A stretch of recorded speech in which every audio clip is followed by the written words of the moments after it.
Hello everyone, connect civils के इस platform पे मैं आप सबका स्वागत करता हूँ। राजस्थान इकोनॉमी हम पढ़ रहे थे, उसमें से हमने शुरू में स्टार्ट किया तो हमने थोड़ा जीएसडीपी क्या होती है, एनएसडीपी क्या होती है, कुल मिला के इकोनॉमिक प्रोफाइल समझने की हमने कोशिश करी। फिर हम इकोनॉमी के सेक्टर्स पढ़ रहे थे।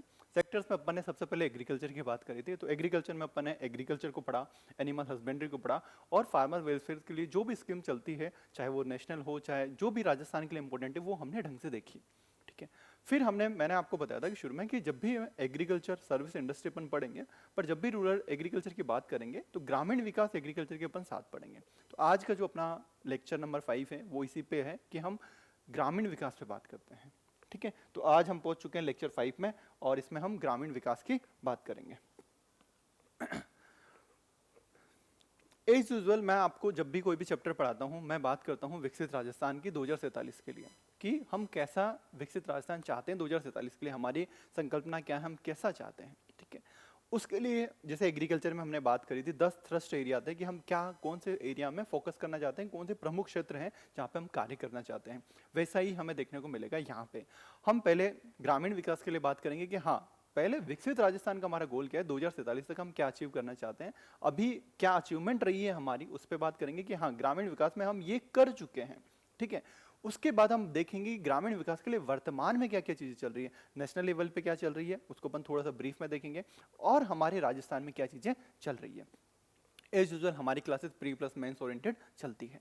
हाँ, हेवीली फोकस प्रीलिम्स के लिए होता है, लेकिन उतनी ही कारगर ये मेंस के लिए है। ठीक है, तो पहले मैं ये ऐसा बता देता हूँ, जैसे अभी कल आपने एसआई का पेपर भी देखा होगा।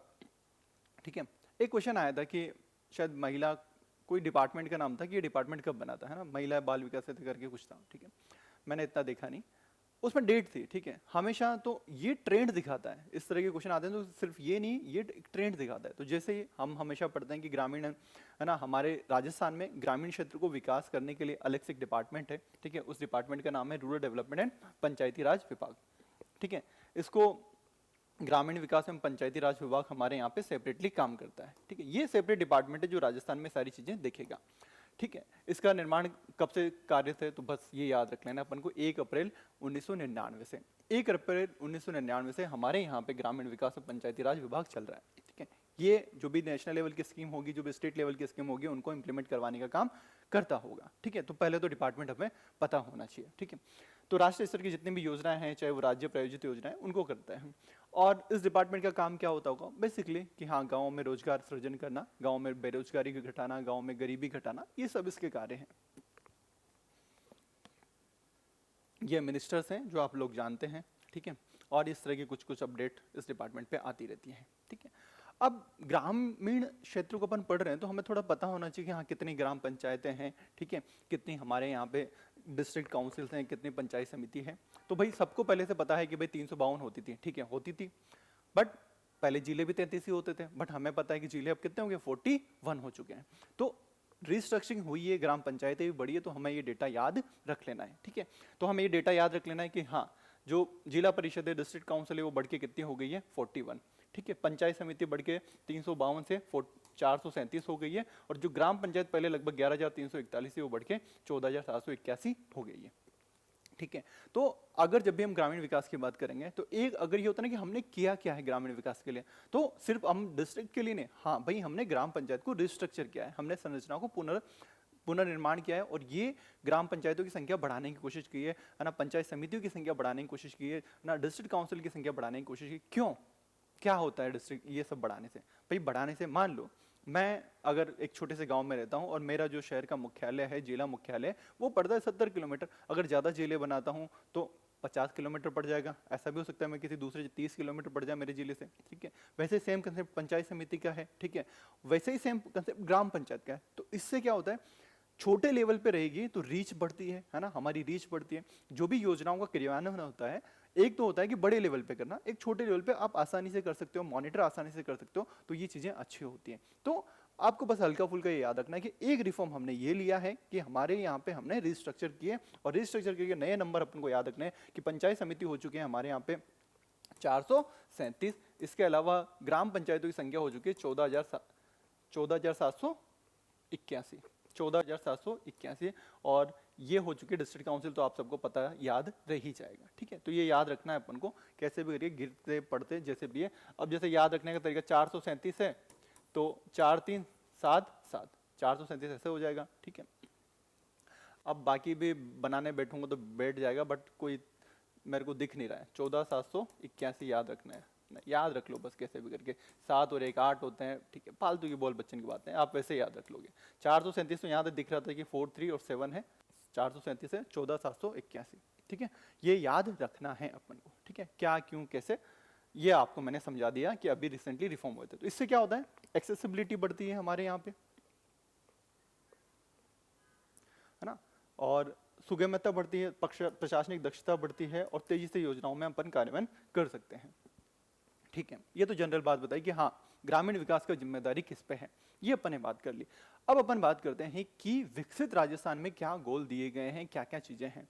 तो विकसित राजस्थान में डॉक्यूमेंट जो है, जो रीति ने बनाया है, वो डॉक्यूमेंट इस पे बात करता है कि हम जब भी ग्रामीण विकास की बात करेंगे, हम 6 पिलर्स पे बात करेंगे, 6 प्रमुख क्षेत्र जो हम आइडेंटिफाई किए उन पे बात करेंगे। और जो हमने पंचायती राज इंस्टीट्यूशन बनाए, ये सब बनाए क्यों बनाए, क्योंकि हम ग्राम स्वराज्य लाना चाहते थे, लोकल गवर्नेंस लाना चाहते थे, कि जो डिसीजन मेकिंग हो विकेंद्रीकरण करना चाहते थे, डिसेंट्रलाइजेशन करना चाहते थे, कि जो डिसीजन मेकिंग हो वो नजदीक से नजदीक हो। अगर गांव में ट्यूबलाइट पहले लगेगी, सड़क पहले बनेगी, ये निर्णय दिल्ली से ना हो, ना कि जयपुर से हो, वो निर्णय कहाँ से, उस ग्राम पंचायत से हो। विकेंद्रीकरण की, डिसेंट्रलाइजेशन गवर्नेंस के लिए अपन ने ये करे थे। तो इसी को स्वराज की अवधारणा बोलते हैं। तो हम जब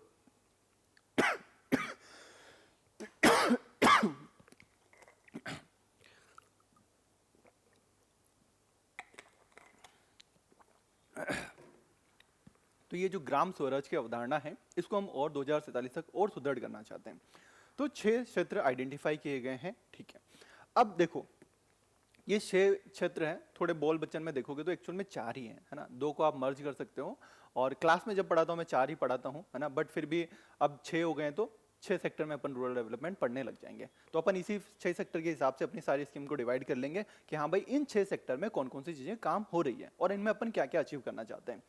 अब मैं आपको शुरू में इसके जो विकसित राजस्थान 2047 है, इसमें ग्रामीण विकास के लिए अपन क्या करना चाहते हैं, हमारे जो मिड टर्म 2035 के लिए और लॉन्ग टर्म 2047 के लिए क्या टारगेट हैं, इस पे अपन बात करेंगे। और जो ग्रामीण क्षेत्र में कई सारी स्कीम चल रही है, कई सारी जो परियोजनाएं चल रही हैं, जैसे राजीविका, मनरेगा, ये सब, इनमें अपन क्या अचीव करना चाहते हैं उस पर अपन बात करेंगे।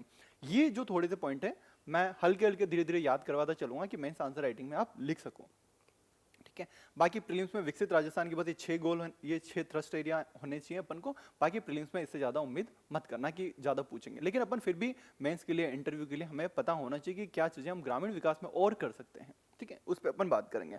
तो पहले तो ये देखते हैं कि 6 सेक्टर कौन कौन से हैं। तो भाई 6 सेक्टर कौन कौन से हैं, तो एज यूजुअल गांव में क्या जरूरत पड़ती है ना। अगर आप अपन खुद सोच के देखें, अपन क्या चाहते हैं गाँव के लिए, अपन क्या क्या निर्माण करना चाहते हैं गाँव के लिए।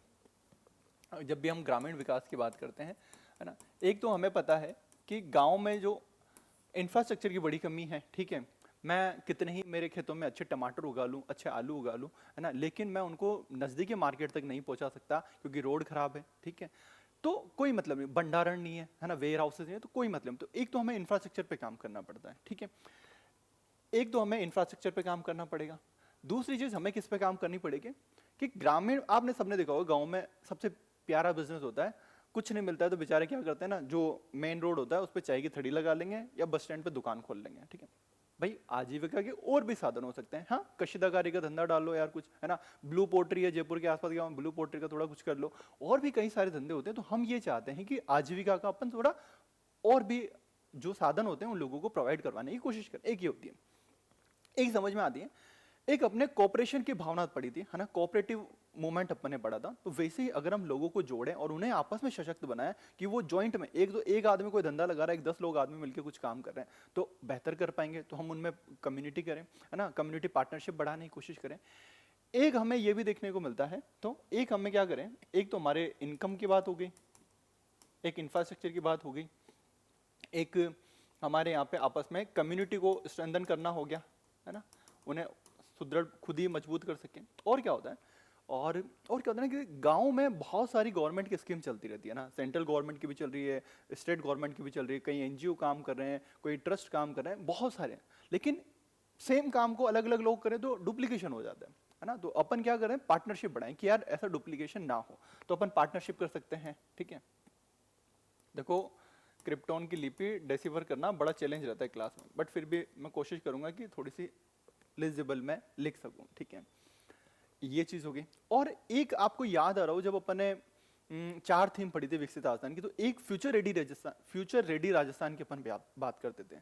उस फ्यूचर रेडी राजस्थान की बात करते हैं तो ग्रामीण विकास के लिए भी हमें वो बात करनी पड़ेगी। तो ग्रामीण विकास में भी अपन वो जब बात करेंगे तो वाटर सिक्योरिटी की यहाँ पे भी बात होगी, सैनिटेशन की यहाँ पे भी बात होगी, है ना, क्लाइमेट रेजिलियंस की यहाँ पे भी बात होगी। तो एक हमें फ्यूचर रेडी राजस्थान की बात करनी है। ठीक है, तो एक हमें फ्यूचर रेडी जो हमारा राजस्थान होगा उसकी बात करनी पड़ेगी। ठीक है, और ये सब चीजों के लिए अपन ने जो गवर्नेंस का जो मैकेनिज्म है, पंचायती राज इंस्टीट्यूशन की अपन बात करते हैं। ठीक है, तो और भी जो जितने भी इंस्टीट्यूशन है, गवर्नेंस हमारी अच्छी हो। ठीक है, तो इसके अलावा फिर हम एक जो पिलर है वो बात करेंगे गवर्नेंस की। ठीक है, और इसी के अंदर ये 6 पिलर्स के अंदर ही मैं अपने जितने भी स्कीम है उनको एडजस्ट करने की कोशिश करूंगा कि क्या क्या हो रहा है, कि हम इंफ्रास्ट्रक्चर के लिए क्या कर रहे हैं, इनकम बढ़ाने के लिए क्या कर रहे हैं, कम्युनिटी के लिए क्या कर रहे हैं, पार्टनरशिप के लिए क्या कर रहे हैं, फ्यूचर रेडी के लिए क्या कर रहे हैं, और गवर्नेंस के लिए क्या कर रहे हैं। और यही थ्रस्ट एरिया आपके विकसित राजस्थान के डॉक्यूमेंट में दिए गए हैं।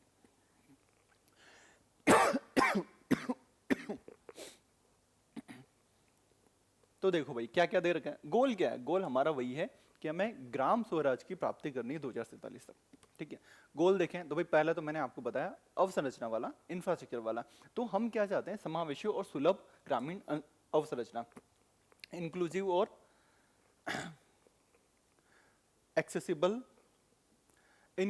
एक्सेसिबल रूरल इंफ्रास्ट्रक्चर अपन चाहते हैं। जब मैं इंक्लूसिव की बात करता हूं, जब मैं एक्सेसिबल की बात करता हूं, क्या मीनिंग होता है इनका, इन दो शब्दों का मीनिंग क्या होता है कि इंक्लूसिव और एक्सेसिबल का मतलब क्या है। इंक्लूसिव का मेरा मतलब होता है कि समाज के जो भी डेवलपमेंट हो रहा है इंफ्रास्ट्रक्चर में हो, कहीं पे भी किसी क्षेत्र में डेवलपमेंट हो रहा है, उसका लाभ हर समाज के हर वर्ग को मिले, चाहे अमीर हो, चाहे गरीब हो, चाहे दलित हो, चाहे हायर कास्ट हो, कोई भी हो, समाज के हर वर्ग को मिले। एक्सेसिबिलिटी का मतलब ये है कि वो लोगों को एक्सेस भी हो पाए, सुलभ भी हो पाए। जैसे मान लो मैं बहुत अच्छी ट्रेनें चला दूं, बहुत अच्छी ट्रेन मैंने चला दी। ठीक है, ट्रेनें जब मैं बोल दूं तो समझ जाना, ठीक है, कि हम राजस्थानी लोग हैं, है ना। पेंट को भी भाई पेंटे बोलेंगे, है ना, पैंट्स, शर्ट्स, शर्टें, बुसेटें। ठीक है, अपन वो वाली जनरेशन है। तो ट्रेनें चला दें, ठीक है, कुछ भी हो, लेकिन उसका फायदा तब है जब वो सबके लिए एक्सेसिबल हो। अगर वहां पे वो जो भी मान लो कोई डिसेबल्ड है, कोई दिव्यांग है, ठीक है, अगर वो वहां पे चढ़ने की कोशिश करे तो वो जो उसकी व्हील चेयर आती है वो चढ़ा सके। तो प्लेटफॉर्म ऐसा होना चाहिए कि वहां पे वो चढ़ा सके, तब मतलब निकलता है। हम कितना ही डेवलपमेंट कर लें लेकिन वो लोगों के लिए एक्सेसिबल नहीं है तो कोई मतलब नहीं है। तो हम ऐसा इंफ्रास्ट्रक्चर बनाएं जो इंक्लूसिव हो और जो एक्सेसिबल हो, जो समावेशी हो और सुलभ हो, लोग उसको यूज कर। ठीक है, पहली बात अपन इस पे बात करेंगे। दूसरी बात मैंने बताया efficient system of decentralised governance. ठीक है, मैंने आपको बताया कि हम जो शासन प्रणाली है हमारी शासन प्रणाली है, ठीक है, वो जो हमने विकेंद्रीकरण करना चाह रहे हैं उसको सशक्त करने की कोशिश करेंगे। ठीक है, उसका अगला है हमारा कि हमने इनकम बढ़ाने की बात करी थी, तो लाइवलीहुड सिक्योरिटी करेंगे और इनकम ऑगमेंटेशन करेंगे, आजीविका सुरक्षा की अपन कोशिश करेंगे, और आय संवर्धन के उपाय क्या क्या अपन कर सकते हैं उसका थ्रस्ट एरिया है। उसके बाद रूरल जो कम्युनिटीज हैं उनको ही अपन मजबूत करें, वो ही अपने फैसले ले सके, इसके लिए एम्पावरिंग रूरल कम्युनिटीज, जो ग्रामीण समुदाय है उन्हीं को सशक्त बनाने की अपन बात करेंगे। और पांचवें तौर पे फ्यूचर रेडी की बात कर रहे थे, तो अपन को तैयार रहना पड़ेगा कि जो भी पानी है, जो भी वाटर है, जो भी सैनिटेशन की सुविधाएं हैं, वो फ्यूचर के लिए रेडी है, क्लाइमेट रेजिलेंट रहे। तो हमें इनको सेफली मैनेज करना पड़ेगा और क्लाइमेट रेजिलेंट बनाना पड़ेगा वाटर और सैनिटेशन की सर्विसेज को। तो इसके लिए हमें क्या करना पड़ेगा कि जो भी हमारे सुरक्षित रूप से हमें इनको प्रबंधन करने की जरूरत है और जलवायु संवेदनशील बनाने की जरूरत है। जो जल और स्वच्छता सेवाएं हैं, जो वाटर और सैनिटेशन की सेवाएं हैं, उनको ढंग से अपन प्रबंधित करें और फ्यूचर रेडी रखें, ना, क्लाइमेट रेजिलेंट अपन रखें। और लास्ट में मैंने आपको बताया कि हमें क्या करना पड़ेगा, 3, 2, 5, 1, 6, ग्रामीण परिवर्तन में भागीदारी। हमें पार्टनरशिप करनी पड़ेगी ताकि डुप्लीकेशन नहीं हो और रूरल ट्रांसफॉर्मेशन के लिए अपन पार्टनरशिप कर सकें। तो मेंस में क्वेश्चन आ सकता है ना, का विकसित राजस्थान में ग्रामीण जो क्षेत्र है उसके लिए क्या सोचा गया है, ठीक है, क्या परिकल्पना की गई है। तो ये 6 थ्रस्ट एरिया आइडेंटिफाई किए गए जो हमें याद रखने हैं, ठीक है। अब इनके अंदर क्या क्या हो रहा है, कौन कौन सी स्कीम चल रही है, वो अपन डिटेल में पढ़ेंगे। आज देखो अपन क्या करेंगे, आज अपन स्टार्ट करेंगे इससे livelihood security and income augmentation से, कि हम आजीविका सुरक्षा कैसे करें और आय संवर्धन कैसे करें। तो दो बड़ी स्कीम इसमें चीजें हैं, ठीक है। इम्प्लीमेंटेशन एजेंसी है एक तो, जिसमें राजीविका, जिसे अपन राजीविका बोलते हैं, और दूसरी है मनरेगा, जिसका नाम अभी चेंज हो गया, वीबी जी राम जी हो गया है, और कुछ बदलाव भी हो गए। तो इन तीन चीजों को अपन थोड़ा सा आज डिटेल में देखने की कोशिश करेंगे, ठीक है। पहले मैं विकसित राजस्थान के आपको थोड़े से गोल याद करवाने की कोशिश करता हूँ। एक साथ तो होंगे नहीं, एक साथ अपन इतना मोटा पढ़ नहीं सकते हैं, हल्के फुल्के, और यही अपन को मेंस आंसर राइटिंग में मदद करेंगे। तो थोड़ा सा देख लेते हैं। ये तो अपन ने जनरल बात कर ली कि ये 6 पिलर्स पे अपन पढ़ेंगे, है ना। तो इनमें कौन कौन से स्कीम है ना, मैंने आपको डिवाइड कर रखे हैं। जैसे जैसे अपन पढ़ते जाएंगे वैसे वैसे हो जाएगा। जैसे आज अपन लाइवलीहुड सिक्योरिटी और इनकम ऑगमेंटेशन में अपन सेल्फ हेल्प ग्रुप बेस्ड जो मॉडल है राजीविका उसकी बात करेंगे, मनरेगा की बात करेंगे, और वीबी जी राम जी की अपन बात करेंगे। और अब देखो इसमें मैं अलग अलग, ठीक है, पहले ही इस विकसित राजस्थान के डॉक्यूमेंट में ये बात की गई है कि हमने अभी तक ग्रामीण क्षेत्र के लिए किया क्या है, हमने क्या कुछ अचीव किया है क्या। तो एक दो डेटा हम चाहे तो याद रख सकते हैं, थोड़ा बहुत आंसर राइटिंग में अपन लिख सकते हैं कि हाँ भाई ये हमेशा कमियां बताना तो क्रिटिकल में है, लेकिन हमने कुछ अचीव भी किया होगा। अब भाई 75-76 साल हो गए, तो ऐसा थोड़ी कि कुछ अचीव नहीं किया, तो हम ये भी किए। तो पहला है जैसे पॉवर्टी रिडक्शन, तो आपने पढ़ा होगा एक मल्टी डायमेंशनल पॉवर्टी नाम की कोई चीज होती है, कोई इंडेक्स होता है, ठीक है, पढ़ा होगा या फिर अपन पढ़ेंगे बाद में, इंडियन इकोनॉमी में नियम सर भी आपको पढ़ाएंगे।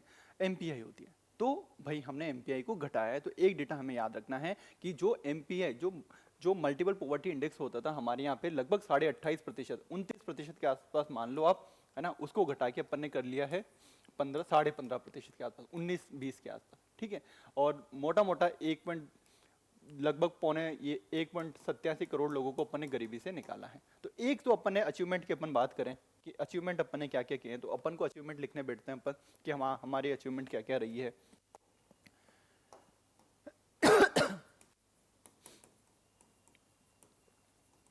रूरल डेवलपमेंट में हमारी अचीवमेंट क्या रही है, जो मल्टीपल पॉवर्टी इंडेक्स है इसमें लगभग 88.86% से घट के अपन ने 15.31% अपन ने रख दिया है, ठीक है। ये 15-16 से बात कर रहे हैं, 19-21 के लिए 15.31%, ये 2019-31 में। तो हमने कई लोगों को गरीबी से निकाला है। पहली चीज तो ये हो गई कि हाँ भाई हम ग्रामीण विकास में जो भी कर रहे हैं हमने किया है, हमने पॉवर्टी को कम किया है, हमने गरीबी को कम किया है। पहली बात तो ये है ना कि एक डेटा हो गया हमारे लिए कि ये चीज हमें याद रखनी है और लिखनी भी है। दूसरा डेटा की अपन बात करें, ठीक है, हमें पता है कि जनरली जो पंचायती राज इंस्टीट्यूशन में उनमें महिलाओं के लिए रिजर्वेशन 33% है। हमारे राजस्थान में इसको बढ़ा के 50% का रखा है, बट एक्चुअल में महिला रिप्रेजेंटेटिव हमारे यहाँ पे 50% से भी ज्यादा है।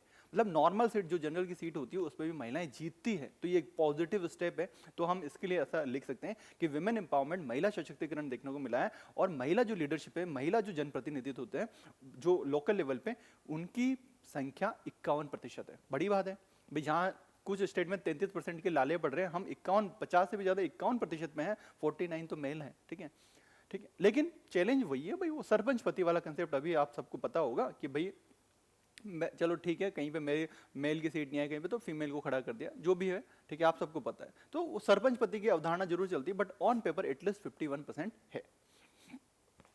तो दूसरी बात हो गई हमारे लिए कि महिला रिप्रेजेंटेटिव क्या है, विमेन रिप्रेजेंटेटिव कितनी रह गई हमारे यहाँ पे, 51%, ठीक है। पंचायती राज इंस्टीट्यूशन में विमेन रिप्रेजेंटेटिव कितनी है, महिला जनप्रति,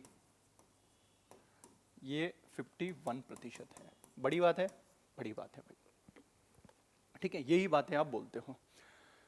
बाकी मनरेगा में अपन बात करें, ठीक है, मनरेगा में जो काम दिया जाता है और जो जनरेट होता है ना, पर्सन की कितने पर्सन का अपने डे वर्क जनरेट किए, उसमें अपन इंडिया के अंदर सेकंड हाईएस्ट आते हैं, ठीक है। तो मनरेगा में अपन सेकंड हाईएस्ट नंबर पे आते हैं पर्सन डे जनरेटेड के अंदर, ठीक है।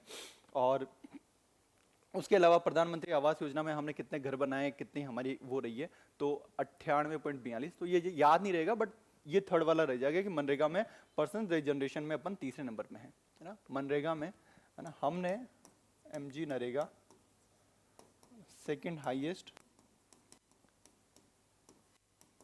Person day generated, second highest में अपन इंडिया के अंदर, ठीक है। तो दो तीन डेटा अपन याद रखेंगे तो उसमें अपना काम चल जाएगा, ठीक है।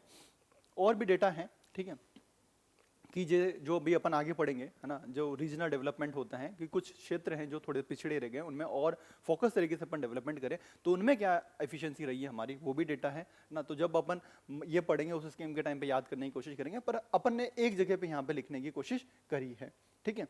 उसके अलावा और भी चीजें चलती है। हमने लोकलाइज सस्टेनेबल डेवलपमेंट गोल्स की तरफ हम अग्रसर हो रहे हैं। ये सब चीजें बोल बच्चन वाली हैं जो अपन याद रखनी है। अब इसमें कुछ गोल दिए गए हैं, ठीक है। ऐसे तो आपसे पूछेंगे नहीं, मेंस में बहुत रेयर है कि विकसित राजस्थान के क्या गोल है, पर अपन थोड़ा थोड़ा मेंस में वैल्यू एडिशन के लिए याद करते चलते हैं क्या क्या लिखेंगे अपन, लिखेंगे क्या क्या। तो चलो अपन थोड़ा सा बात करते हैं इंफ्रास्ट्रक्चर के लिए कि क्या होना चाहिए। तो मैंने आपको बताया कि इसमें एक तो ईयर वाइज भी टारगेट है कि 2030 में कितना है, 28 में कितना है, 35 में कितना है, 40 में कितना है, 47 में कितना है।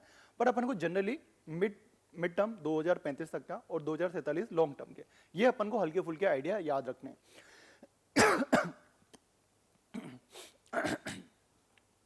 तो अपन क्या चाहते हैं, ये जो पंचायत भवन है, ठीक है, तो एटलीस्ट 2030 जो आने वाला है उसमें सबके पास पंचायत की बिल्डिंग तो हो ही जाए, ठीक है।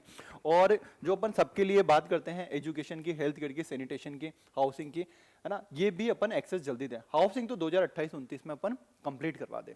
प्रधानमंत्री आवास योजना ग्रामीण याद हो, हल्का फुल्का याद हो, 2 चरणों में चलती है, जिसमें अपन टोटल मिला के 4.95 करोड़ हाउस होल्ड बनाना चाहते हैं, ठीक। तो अपन चाहते हैं कि 28-29 तक सबके पास रहने का मकान हो जाए ग्रामीण क्षेत्र में, और 2030 तक सबके पास हेल्थ केयर हो, एजुकेशन हो, ये एक्सेस सबके पास चल जाए। ये तो 2030 का हमारा गोल है विकसित राजस्थान के अंदर कि हम ये करना चाहते हैं। इंफ्रास्ट्रक्चर, स्कूल की बिल्डिंग सब हो जाए। 2040 तक हम ये चाहते हैं कि ग्रामीण क्षेत्रों का जो मार्केट है वो उनकी इकोनॉमी को फुलफिल कर दे, ठीक है, उन्हें बाहर जाना ना पड़े, कम से कम जाना पड़े, ठीक है, और 80% इनको इकोनॉमी को फुलफिल कर दे। और बाकी ये कुछ ज़्यादा है नहीं, है ना। बाकी मनरेगा के अपन टाइम पे पढ़ेंगे, ठीक है। मतलब मनरेगा ये बोल रहे कि ग्रामीण क्षेत्रों में जितनी भी कृषि के टाइम पे जो भी वर्कर्स, लेबर जितने भी लगते हैं ना, मनरेगा के वर्कर से काम हो जाए 100%, ठीक है। ये सब 2047 तक का हमारा गोल है ना। हल्के फुल्के मैं बताने की कोशिश करूंगा। विमेन एम्पावरमेंट के लिए, ग्रामीण क्षेत्र में महिला सशक्तिकरण के लिए क्या गोल है हमारे लिए, तो हम चाहते हैं कि 2030 के लिए, 2040 के लिए, 2047 के लिए क्या गोल है, ठीक है। तो अभी महिलाओं में साक्षरता की कमी है। राजस्थान का आपको पता होगा आंकड़ा, है ना, पुरुष और मेल और फीमेल जो लिटरेसी रेट है उसमें बहुत वाइड डिफरेंस है। तो हम चाहते हैं कि महिलाओं की साक्षरता के हर ब्लॉक पे लिटरेसी सेंटर खोले। तो पर ब्लॉक अपन 2-3 लिटरेसी की तो बात करते हैं, यहाँ पे डिजिटल लिटरेसी वो भी कम है, अब साक्षरता तो कम है, साथ में डिजिटल लिटरेसी ना, फोन पे चलाना, है ना, ऑनलाइन अकाउंट्स खोलना, हैंडल करना, ये जो बहुत सारी है ना इधर उधर, है ना। अब जैसे सेल्फ हेल्प ग्रुप बनाएंगे तो लोन लेना, कई सारे ना, ये जो डिजिटल लिटरेसी है ग्रामीण क्षेत्र, ये सरकारी कौन कौन सी स्कीम चल रही है उनके बारे में जानकारी करना, ये सब, ये जो डिजिटल लिटरेसी है, जो साक्षरता है, डिजिटल साक्षरता, वो लोगों में कम है, महिलाओं में कम है। तो हम चाहते हैं कि हर ब्लॉक पे 2-3 ऐसे डिजिटल साक्षरता केंद्र अपन खोल दें, ठीक है, महिलाओं के लिए 2030 तक। 2040 तक अपन हॉस्टल खोलना चाहते हैं, ये ज्यादा इंपॉर्टेंट नहीं है। 2047 तक अपन ऐसा चाहते हैं कि ब्लॉक लेवल पे कम्युनिटी सेंटर खोल दें। महिलाएं क्या होता है कि एक ब्लॉक पे, है ना, अपन ने ऐसा सेंटर खोल दिया जहाँ पे डिफरेंट उस ब्लॉक में जो भी अलग अलग गांव की, अलग अलग पंचायत समिति की महिलाएं आए, आपस में इंटरेक्शन करें कि देखो भाई, हमारा सेल्फ हेल्प ग्रुप ऐसा काम कर रहा है, आप भी हमसे सीखो, ये करो वो करो, ठीक है, हमारा ऐसा कर रहा है, हमारे गाँव में ऐसा हो रहा है। तो एक अपन ये चाहते हैं कि अपन क्या करें, ब्लॉक लेवल का कम्युनिटी सेंटर खोलें। तो आपको एक ये वाला याद रख लेना है सिंपल सा। इसमें से महिलाओं के लिए अपन क्या चाहते हैं, 2030 तक हम ये चाहते हैं कि 2-3 एटलीस्ट 2-3 पर ब्लॉक अपन डिजिटल लिटरेसी सेंटर खोल दें, ये डिजिटल साक्षरता केंद्र अपन खोल दें, ये याद रख लो आप, ठीक है। और प्रति ब्लॉक, उसके अलावा हम इकोनॉमी को डाइवर्सिफिकेशन करना चाहते हैं। इकोनॉमी के डाइवर्सिफिकेशन करने के लिए अपन ने क्या क्या रखा है, हम ये चाहते हैं कि जो 2035 तक जो हमारा मिड टर्म गोल है, कि हमें पता है कि अगर हमें फार्मर्स की इनकम बढ़ानी है तो कृषि से तो नहीं बढ़ेगी, इनकम बढ़ेगी वैल्यू एडिशन से, जो कृषि के उत्पाद हैं उनमें वैल्यू एडिशन करें। उसके अलावा हमें थोड़े और क्षेत्रफल में और क्षेत्र में जाना पड़ेगा, नॉन फार्म क्षेत्र में जाना पड़ेगा, कि एग्रीकल्चर के अलावा और भी चीज़ों में जाना पड़ेगा।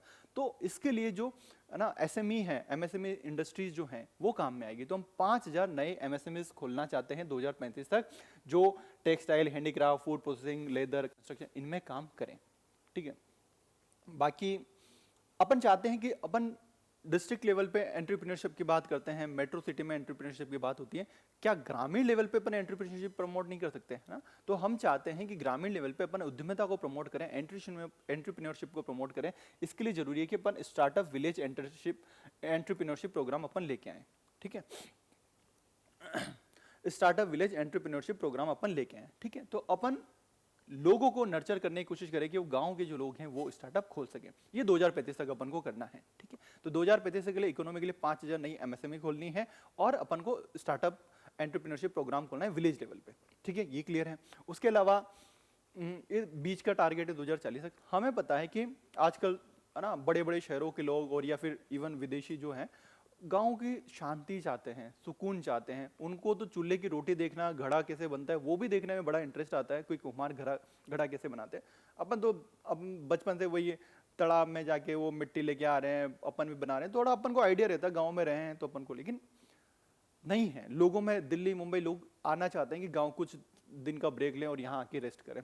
तो ऐसा कुछ फार्म स्टे, ठीक है, रूरल टूरिज्म को अपन प्रमोट कर सके। तो अपन चाहते हैं कि हर गाँव में एटलीस्ट है ना, हर गांव में नहीं, हर ग्राम पंचायत पे एटलीस्ट होम स्टे और फार्म स्टे हो सके 2040 तक। और हम ये चाहते हैं 2000, जैसे यहाँ 5000 एमएसएमई की बात करी, 2047 तक हम ये चाहते हैं कि जो गांव में एम्प्लॉयमेंट जनरेशन की जो दिक्कत है कि लोगों को रोजगार कैसे दें, है ना, मनरेगा में दें, नहीं भाई, मनरेगा में अपन चाहते हैं, बट अपन ये बोले कि जो अपन एमएसएमई खोली है उन्हीं से सब लोगों को रोजगार मिल जाए 2047 तक, जो भी एम्प्लॉयमेंट मिलना है लोगों को, एमएसएमई इंडस्ट्री जो गांव में अपन खोल रहे हैं उनसे काम हो जाए। तो हम इकोनॉमी को डाइवर्सिफिकेशन करना चाहते हैं। तो इकोनॉमी जब भी अपन ग्रामीण क्षेत्र की बात करेंगे एग्रीकल्चर के अलावा, है ना, नॉन फार्म में प्रमोट करनी है, तो अपन ऐसा लिखेंगे कि भाई हम 5000 न्यू एमएसएमई खोलनी है 2035 तक। शॉर्ट टर्म ये, मिड टर्म का हमारा टारगेट है, और लॉन्ग टर्म 2047 तक का हमारा टारगेट है कि हम 100% एम्प्लॉयमेंट इनकी तरफ से प्रोवाइड करवाने की कोशिश करें। ये हमारे टारगेट है। मार्केट देने की कोशिश करें, ठीक है, 70% 2040 तक, वो वाली अपन को बात पता ही है। उसके अलावा गवर्नेंस की जब अपन बात करते हैं, ठीक है, कि गवर्नेंस में अपन क्या चाहते हैं, हमें पता है कि अभी जो भी पंचायतें हैं वो सेंटर से जो फंड आता है या स्टेट से जो फंड आता है उस पर डिपेंडेंट है। हम इनकी इनकम सोर्स बढ़ाना चाहते हैं। तो भाई इनका जो खुद का रेवेन्यू सोर्स है वो कितना हो, हाँ वो अलग बात है कि ठीक है, मेरे पे जैसे मैं, मतलब ऐसा होता है कि जितना क्लोज रहते हैं ना टैक्स लगाना उतना डिफिकल्ट हो जाता है। ठीक है, दूर वाला कोई बंदा टैक्स लगा रहा है तो समझ में तब तो अपन देने के लिए तैयार हो जाते हैं, पर कोई पास का आदमी अगर कोई टैक्स लगा रहा है तो दिक्कत है। ठीक है, बट फिर भी अपन चाहते हैं कि रूरल इकोनॉमी में आगे बढ़ने के लिए जरूरी है कि जो ग्राम पंचायत है वो उनका टैक्स रेवेन्यू बढ़ाएं, ऑन टैक्स रेवेन्यू वो बढ़ाएं। तो कितना कितना बढ़ाएं, तो ये भी कुछ गोल्ड सेट किए हैं कि भाई धीरे धीरे धीरे धीरे बढ़ाओ, ऐसा नहीं कि एक बार में टैक्स लगा दो लोगों पे, नहीं, धीरे धीरे धीरे। तो 2035 तक जो उनका रेवेन्यू है उनमें से खुद का 10% खुद का हो, ठीक है, फिर 35 तक 17.5% हो, 25% 2040 तक हो, 50% 2047 तक हो। ठीक है, तो अपन 10, 17.5, 30, 40 और 47 और 25% अपन ये करना चाहते हैं। 2047 तक अपन चाहते हैं कि आधा खुद का हो। और उसके अलावा अपन जैसे स्मार्ट सिटी की बात करते हैं तो अपन भी भाई अभी तो अपन स्मार्ट सिटी बना रहे हैं, टाइम अभी जो पूरी नहीं बनी है बट बन जाएंगी, तो अपन ऐसा स्मार्ट विलेज भी बना सकें। ठीक है, 2047 तक ये भी हमारा गोल है। बाकी डिजिटलाइजेशन की तरफ अपन बढ़ रहे हैं, गवर्नेंस में हर चीज़ों का लैंड रिकॉर्ड का डिजिटलाइजेशन होने लगा है, तो 2030 तक जितने भी सारी चीज़ें हैं वो सब अपन डिजिटलाइजेशन कर लें। ये हमारे गोल हैं जो अपन करना चाहते हैं। ठीक है, तो अभी तक मैंने जो थोड़े बहुत गोल बताए वो मैं थोड़े से लिख देता हूँ कि अपन ने क्या क्या करना चाह रहे थे। ठीक है, ठीक है, अगर मैं नॉर्मल शुरू में इंफ्रास्ट्रक्चर की बात करूँ, ठीक है, तो 100% जो ग्राम पंचायत भवन बन जाए सबके लिए 2030 तक, 2030 तक, ठीक है, ये चीज़ हो जाए। और 100% क्या हो जाए, सैनिटेशन, एजुकेशन, हेल्थ केयर, ये इंफ्रास्ट्रक्चर लोगों के लिए एक्सेसिबल हो जाए 2030 तक। ठीक है, 2030 2030 तक। महिलाओं के लिए अपन क्या बात कर रहे थे? महिलाओं के लिए अपन ने बोला था कि 2-3 डिजिटल साक्षरता केंद्र पर ब्लॉक प्रति ब्लॉक, ठीक है, ये हो जाए अपने 2035 तक। 35 ही था,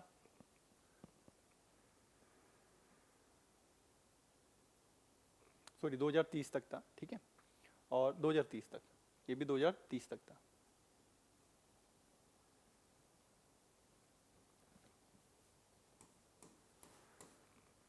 ये महिलाओं के लिए अपन ने बात कर ली थी, डिजिटल साक्षरता केंद्र अपन ने बात कर ली थी, और अपन ने बात करी थी डाइवर्सिफाइड इकोनॉमी की बात करी थी, है ना। इकोनॉमी को अपन जो विविधीकरण करना चाहते हैं, डाइवर्सिफाइड विविधीकरण करना चाहते हैं इकोनॉमी का, तो अपन ने बोला कि 5000 न्यू एमएसएमई खोल दो, ठीक है, 2035 तक, और 100% एम्प्लॉयमेंट जो होगा ये स्मॉल मीडियम एंटरप्राइजेस से मिले अपन को 2047 तक, ठीक है, ये अपन चाहते हैं। उसके अलावा अभी अपन ने देखा गवर्नेंस के अंदर अपन क्या चाहते हैं, अपन चाहते हैं 100% रिकॉर्ड का डिजिटलाइजेशन हो जाए, डिजिटीकरण हो जाए बाय 2030, ठीक है, ये चाहते हैं। 2047 तक अपन स्मार्ट विलेज बना ले, 2047 तक, और रेवेन्यू में है खुद का जो रेवेन्यू सोर्स है, ऑन रेवेन्यू खुद का जो शेयर है, ऑन रेवेन्यू शेयर, वो बढ़ा दें अपन, ठीक है। 2030 तक तो कर दें 10%, और 2040 तक 25%, और 2047 तक 50%।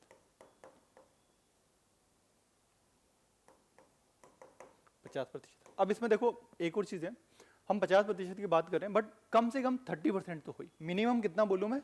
मिनिमम कितना हो? 30%, मिनिमम 30% हो। तो ये कुल मिला के अपन को थोड़े बहुत याद रखेंगे तो अपन आंसर राइटिंग में लिख पाएंगे।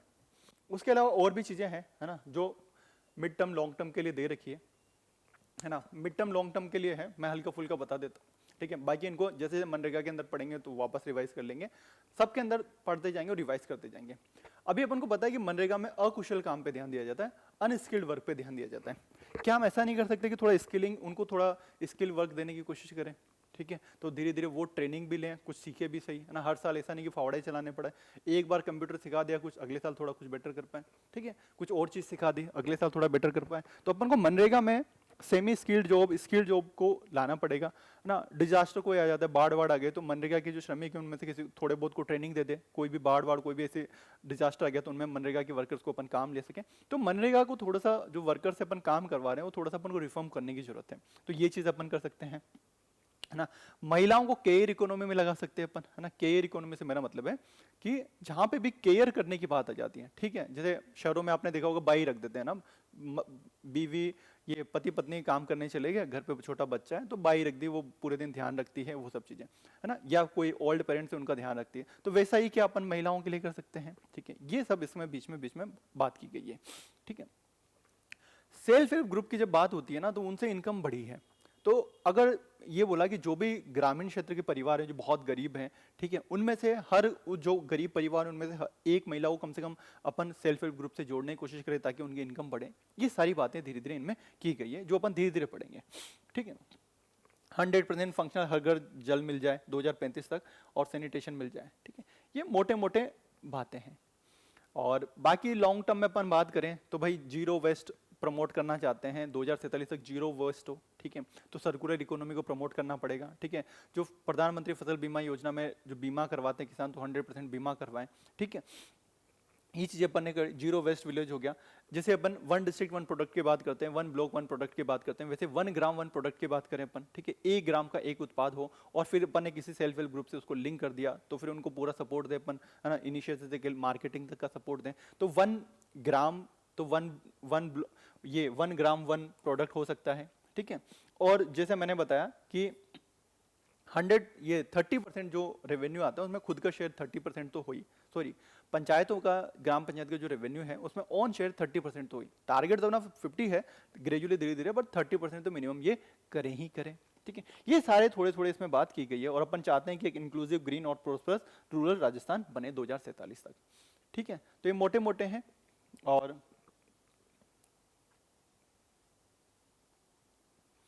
विलेज एक चीज है इसमें, ठीक है शायद हो गया होगा। एक और इसमें बात की गई है कि अपन 2047 तक जो अभी जो भी प्लान बनाते हैं, अपन ये सोच के बनाते हैं गाँव में गरीबी मिटाने, विलेज पॉवर्टी प्लान होते हैं वो अपन, लेकिन गांव में समृद्धि प्लान बनाएं कि गांव में और थोड़ा कैसे बाकी स्कीम को कन्वर्ट कर सके, लोगों है ना, स्कीम्स के कन्वर्ट करके लोगों को कन्वर्ट करके विलेज प्रोस्पेरिटी प्लान बनाएं। हम सोचें ही गरीबी मिटाने की नहीं, समृद्धि की तरफ सोचे, थोड़ा थॉट में परिवर्तन लाएं। विलेज पॉवर्टी प्लान की बजाय अपन क्या बनाए, विलेज प्रोस्पेरिटी प्लान अपन बनाए। ठीक है, तो ये मोटी मोटी चीजें हैं जो मैंने आपको बता दी, जो अपन करना चाहते थे। तो ये हल्के फुल्के आपको याद रखने हैं ताकि आप मेंस में आंसर राइटिंग कर पाओगे। ठीक है, तो आई होप यहां तक आपको क्लियर होगा। तो अपन ने अभी तक जो पढ़ा है, अभी तक अपन ने पढ़ा है कि विकसित राजस्थान में ग्रामीण क्षेत्र के लिए क्या है। तो 6 पिलर्स हैं, ठीक है, 6 पिलर्स हैं और कुछ टारगेट है। तो अपन ने हल्का फुल्का देखा, जो अपन इंटरव्यू में बोल सकते हैं, मेंस में लिख सकते हैं कि यार ये किया जा सकता है आगे बढ़ने के लिए। तो यहां तक क्लियर है आई होप। अब अपन आगे बढ़ते हैं, जो हमारा चैप्टर स्टार्ट होता है कि अब अपन पहला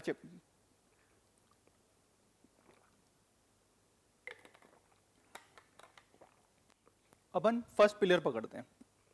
फर्स्ट पिलर में मैं सबसे पहले पकड़ रहा हूं कि 6 थे, उसमें से सबसे पहले कि लाइवलीहुड सिक्योरिटी कैसे हो और इनकम का ऑगमेंटेशन कैसे हो। आजीविका सुरक्षा की अपन को बात करनी है और आय संवर्धन की अपन को बात करनी है, कैसे करेंगे। तो अभी के क्षेत्र में अभी जो लोगों के लिए आजीविका और उनकी इनकम बढ़ाने के लिए जो 2 बड़े प्रोग्राम चलते हैं वो अपन यहाँ पे पढ़ेंगे।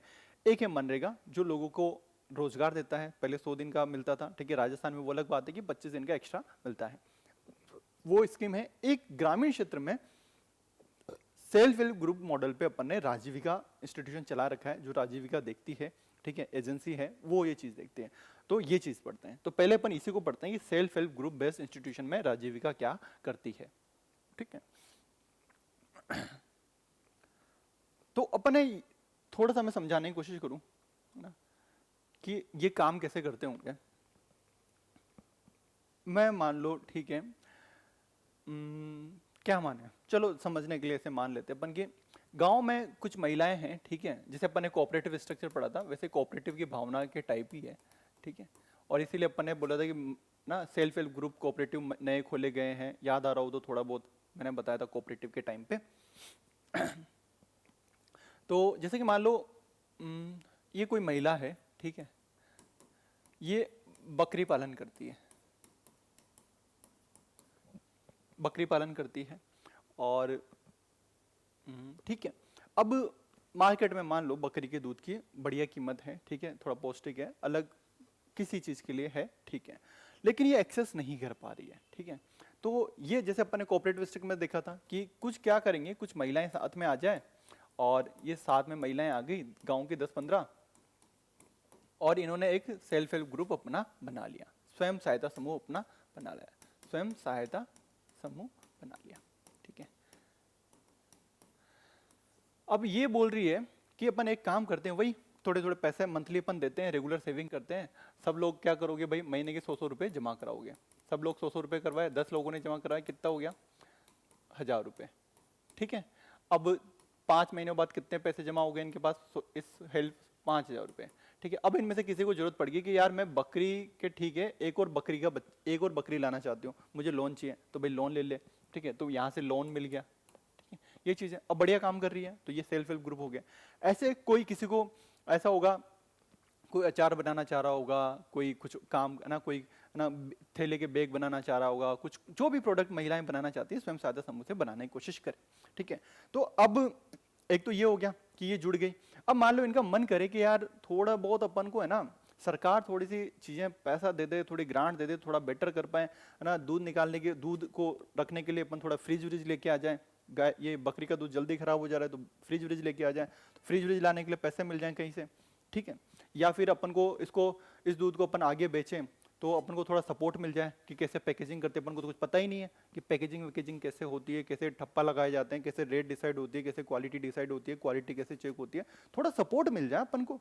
तो इसके लिए ऐसा हो सकता है कि, है ना, कि ये SSG 1 है, ये कोई एक गांव है, उसके SSG 1 है, जैसे अपन ने बात करी। इसके ऊपर विलेज ऑर्गेनाइजेशन, ग्राम संगठन अपन बना ले, विलेज ऑर्गेनाइजेशन हो जाए, ठीक है। ये चीजें यहाँ पे विलेज ऑर्गेनाइजेशन का काम करे, अलग अलग SSG है, SSG नंबर 2 है, उसमें कोई अचार बना रहा है, कोई पापड़ बना रहा है, कोई ये बना रहा है।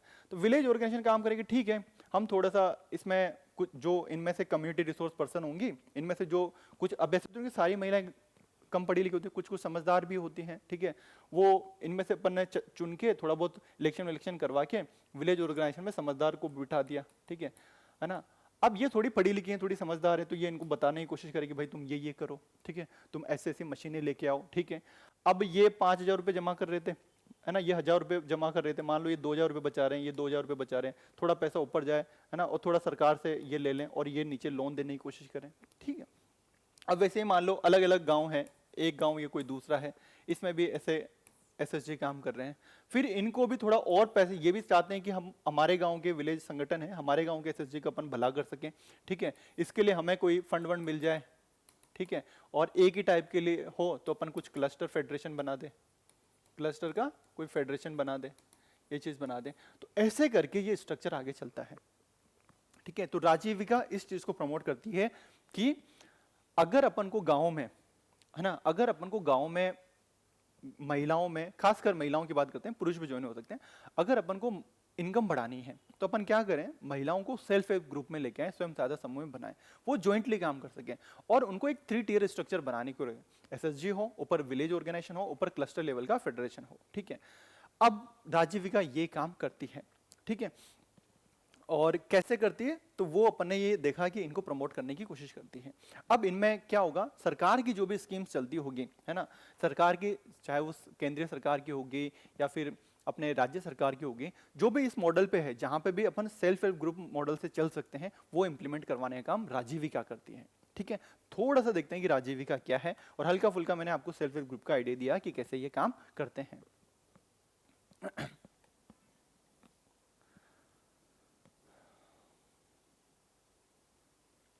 ठीक है, तो जैसे कि कुछ महिलाएं होंगी, 10-20 महिलाएं हैं, वो सेल्फ हेल्प ग्रुप बनाएंगी, ठीक है, फिर 10-15 सेल्फ हेल्प ग्रुप का एक विलेज ऑर्गेनाइजेशन बनेगा, ठीक है, विलेज या पंचायत लेवल पे, फिर इनका 30-40 विलेज के ऊपर, है ना, एक अपेक्स लेवल का, अपन क्लस्टर लेवल का फेडरेशन बना देंगे, वो अपेक्स होगा, वो ये चीजें करने की कोशिश करेगा, इन सबको ट्रेनिंग देगा, इनकी मार्केटिंग, ये पूरी चीजें सिखाएगा कि भाई तुम्हारे प्रोडक्ट की ऐसे मार्केटिंग करो, ठीक है, ऐसे ट्रेनिंग देने की कोशिश करेगा, और फिर ये इनको देगा, फिर ये इनको देंगे, ज्वाइंट भी हो सकती है, ऐसे लेयर वाइज चलता है, ठीक है। तो 10-15 सेल्फ हेल्प ग्रुप होंगे तो विलेज ऑर्गेनाइजेशन बन जाएगा, 30-40 विलेज ऑर्गेनाइजेशन का अपन क्लस्टर लेवल का फेडरेशन बना लेंगे। अभी जो आपके इकोनॉमिक रिव्यू में डेटा दे रखा है कि क्या है, तो भाई हमने लगभग 51 पुअर फैमिलीज को ऑर्गेनाइज किया है, कितने सेल्फ हेल्प ग्रुप बना के, 4.29 लाख सेल्फ हेल्प ग्रुप, है ना। तो भाई हमारे यहाँ पे कितने सेल्फ हेल्प ग्रुप काम कर रहे हैं, ये सब कितने हैं, 4.29 लाख सेल्फ हेल्प ग्रुप है, ठीक है। विलेज ऑर्गेनाइजेशन कितने हैं, VO कितने हैं हमारे पास, विलेज ऑर्गेनाइजेशन कितने हैं भाई, 32,061। अब तो डेटा फिर भी बढ़ते, नए बनते रहते हैं, और क्लस्टर लेवल के ऑर्गेनाइजेशन कितने हैं, 1078, ठीक है, 1078, ठीक है। तो ये है, और कितनी फैमिलीज को अपन ने कर दिया है, कितनी महिलाएं, कितनी फैमिलीज, वो है लगभग अपन ने 51 लाख फैमिलीज को कवर कर लिया है, ठीक है। तो हल्का फुल्का आइडिया रहे कि राजस्थान में कितने सेल्फ हेल्प ग्रुप काम कर रहे हैं, तो लगभग 4.29 लाख सेल्फ हेल्प ग्रुप काम कर रहे हैं, उसके विलेज ऑर्गेनाइजेशन 32,000 के आसपास हो गए हैं, और ये अब समझ में आ जाएगा कि भाई क्लस्टर लेवल के फेडरेशन कम होंगे, जो फेडरेशन कम होगा, जैसे दूध की बात करें तो अपन जैसे सरस देखते थे ऊपर ऊपर, RCDF देखते थे, तो कम हो जाते हैं, ठीक है, वैसे ही कंसेप्ट है ये, ठीक है। तो कम होंगे, फेडरेशन कम होंगे, विलेज ऑर्गेनाइजेशन होंगे, और नीचे क्या, अपने सेल्फ हेल्प ग्रुप होंगे, ये चीजें चलती हैं। अब राजीविका का काम क्या है, इनको प्रमोट करने का काम है, इसके बेसिस पे एम्प्लॉयमेंट करवाने का काम है, एम्प्लॉयमेंट अपन जनरेट करने की कोशिश कर रहे हैं। तो पहले अपन देखें, है ना, तो कैसे, क्या क्या की स्ट्रेटेजी राजीविका अपनाती है, ठीक है। तो राजीविका क्या अपनाती है कि पहले तो ये जो मैंने 3 टियर स्ट्रक्चर आपको बताया उसमें लोगों को, महिलाओं को जोड़ने की कोशिश करती है, ठीक है। पहले स्वयं सहायता समूह बनाएंगे, फिर ग्राम संगठन बनाएंगे, फिर क्लस्टर स्तरीय ऑर्गेनाइजेशन बनाने की कोशिश करेंगे।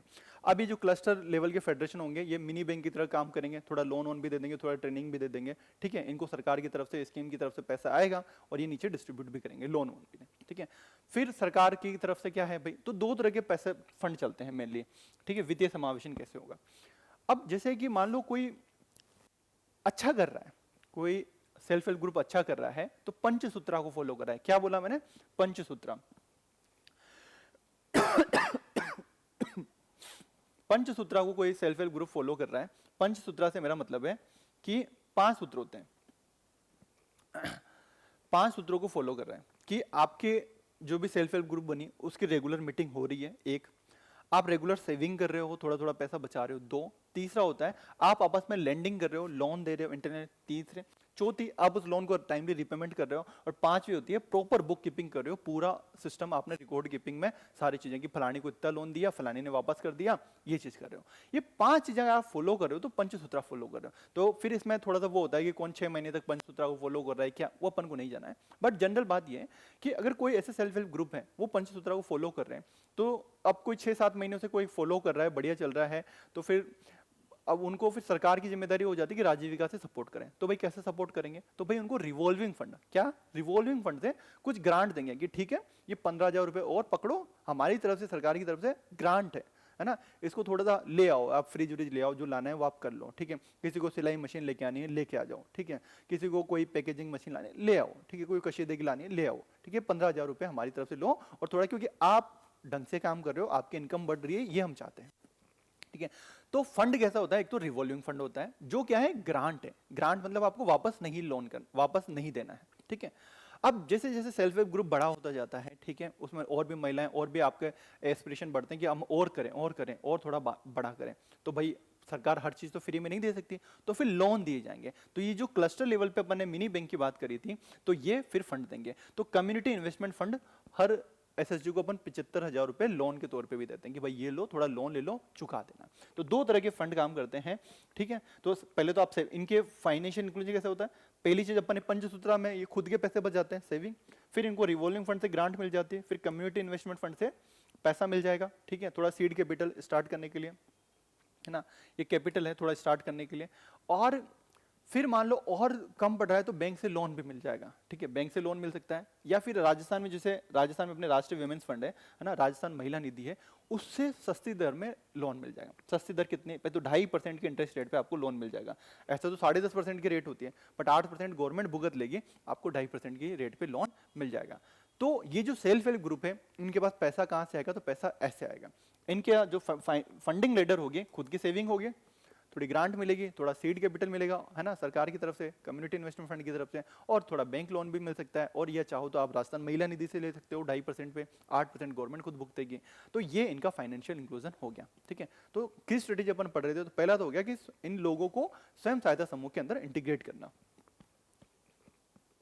ठीक है, ये ऐसे है, ठीक है। कुछ महिलाएं हैं, 12-15 self help group, village organisation, cluster level federation ऐसे बनते हैं, ठीक है।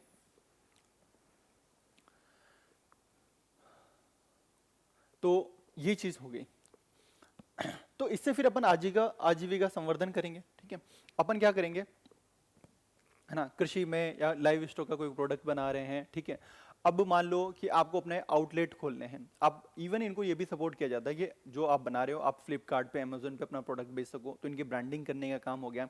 या जैसे जयपुर हो गया, ऐसे बड़ी बड़ी शहर हो गया, इनके आउटलेट्स खोल देते हैं। कई मेले जो आप देखेंगे ना, बूंदी उत्सव हो गया, या जयपुर में कोई भी फेस्टिवल होता है, तो उनमें जो सेल्फ हेल्प ग्रुप आते हैं, अपने सामान लेके आते हैं, वो सब सपोर्ट इनको प्रोवाइड करवाया जाता है। जैसे राज सखी सरस मेला हो गया, ठीक है, इनकी ट्रेनिंग भी करवाई जाती है, ठीक है। और राज सखी मंच होते हैं, ब्रांडिंग होती है, ये सब किए जाते हैं। इससे अपन इनका इनकम संवर्धन करने की कोशिश करते हैं, ठीक है। अब अपन को पता है कि सेल्फ हेल्प ग्रुप में महिलाएं अच्छा काम कर रही है, ठीक है। तो अपन क्या करते हैं, फिर इन्हीं में से कुछ महिलाओं को स्पेशल ट्रेनिंग देके एक स्पेशल कैडर बनाने की कोशिश करते हैं, ठीक है, विमेन लीडरशिप को प्रमोट करते हैं। तो इन्हीं में से कुछ महिलाओं को अपन पशु सखी बनाएंगे, जो अपन ने एग्रीकल्चर चैप्टर में बात करी थी, कृषि सखी बनाएंगे कि लास्ट माइल डिलीवरी जो है, जैसे मान लो वो चीजें ये सर्व कर सकें, ठीक है। ड्रोन दीदी बना दी, जो ड्रोन स्कीम अपन ने बात करी थी, ठीक है, वही था अपन ने रेंटल इनकम की, याद आ रहा हो तो नमो ड्रोन दीदी योजना, ठीक है, ये चीजें भी अपन करने की कोशिश करते हैं, ठीक है। तो इसमें अपन इनको, है ना, ये पोषण सखी हो गई, कृषि सखी हो गई, बैंक बैंक कोरस्पॉन्डेंस वाली हो गई, ये सखी हो गई, ये अपन बनाने की कोशिश करते हैं, ठीक है। तो सामुदायिक केडर इनका बनाने की कोशिश करते हैं। और लास्ट में अपन क्या करते हैं कि गवर्नमेंट की जो भी स्कीम है उन सबका जो फंड आता है, सेल्फ हेल्प ग्रुप के ओरिएंटेड जो प्रोग्राम चलते हैं उनमें, तो उनका कई सारी स्कीम का कन्वर्जेंस करने की कोशिश अपन करते हैं कि अपन उनको सेल्फ हेल्प ग्रुप से अपन इंप्लीमेंट करवा सकें, ठीक है। तो जैसे कस्टम हायरिंग सेंटर है ना, वन ब्लॉक वन प्रोडक्ट है, ये सब अपन प्रमोट करने की कोशिश करते हैं। जैसे ट्राइफेड है ना, तो जैसे वन उत्पाद जो होते हैं ना, जो वनों से निकलते हैं, गोंद वोंद, ऐसे नॉर्मल आपने देखा होगा बेचने वाले आते हैं ट्राइबल कि, है ना, कि गोंद ले लो, पर कोई नहीं खरीदता। लेकिन उनकी अगर अपन पैकेजिंग करें, रिफाइनिंग करें, थोड़ा बेटर करें तो फिर खरीद ले। तो वन धन विकास केंद्र खोले गए हैं, है ना, जनजाति स्कीम चलती है उसमें। लेकिन इसमें अपन महिलाओं को, सेल्फ हेल्प ग्रुप को ऐड कर सकते हैं कि वो वन धन विकास केंद्र चलाएं। तो जो गवर्नमेंट की स्कीम होती है ना, जैसे कि मान लो उड़ान स्कीम है जिसमें सैनिटरी पैड दिए जाते हैं। अब सैनिटरी पैड दिए जाते हैं तो क्यों ना ये काम महिलाओं से करवा लें। तो अपन किसी सेल्फ हेल्प ग्रुप को पकड़ते हैं महिलाओं के कि भाई आप ही बनाओ सैनिटरी पैड, फिर वो अपन डिस्ट्रीब्यूट कर देंगे, तो सरकार तो पैसा देगी उनको। तो जो गवर्नमेंट की स्कीम होती है जहां पे भी अपन महिलाओं को काम में लगा सकते हैं वो अपन कोशिश करते हैं, ठीक है। तो अभिसरण करने की कोशिश करते हैं ताकि अपन ये करें। तो ये की स्ट्रेटेजी चलती है कि अपन क्या करते हैं, ये राजीविका करवाती है। आई होप आप लोगों को राजीविका काम समझ में आया होगा कि कैसे काम हो रहा है। अब अपन पढ़ते हैं कि राजीविका का बेसिक पढ़ते हैं कि राजीविका कब बनी थी, क्या बनी थी, कौन, है ना, कौन हेड करता है क्या, ये बेसिक पढ़ते हैं। पर अपन को काम समझ में आया कि राजीविका कैसे कर रही है काम।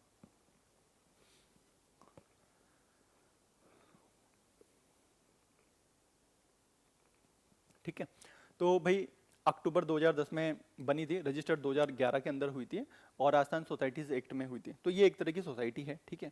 तो इसका काम क्या है ना, अक्टूबर 2010 में बनी थी, ये याद रख लो, और रजिस्ट्रेशन इसका 2011 में हुआ था। अक्टूबर 2010, ये 10वां महीना, और अक्टूबर भी होता है 10वां महीना, 10-10, ठीक है, 10-10 में बनी थी। क्लियर है?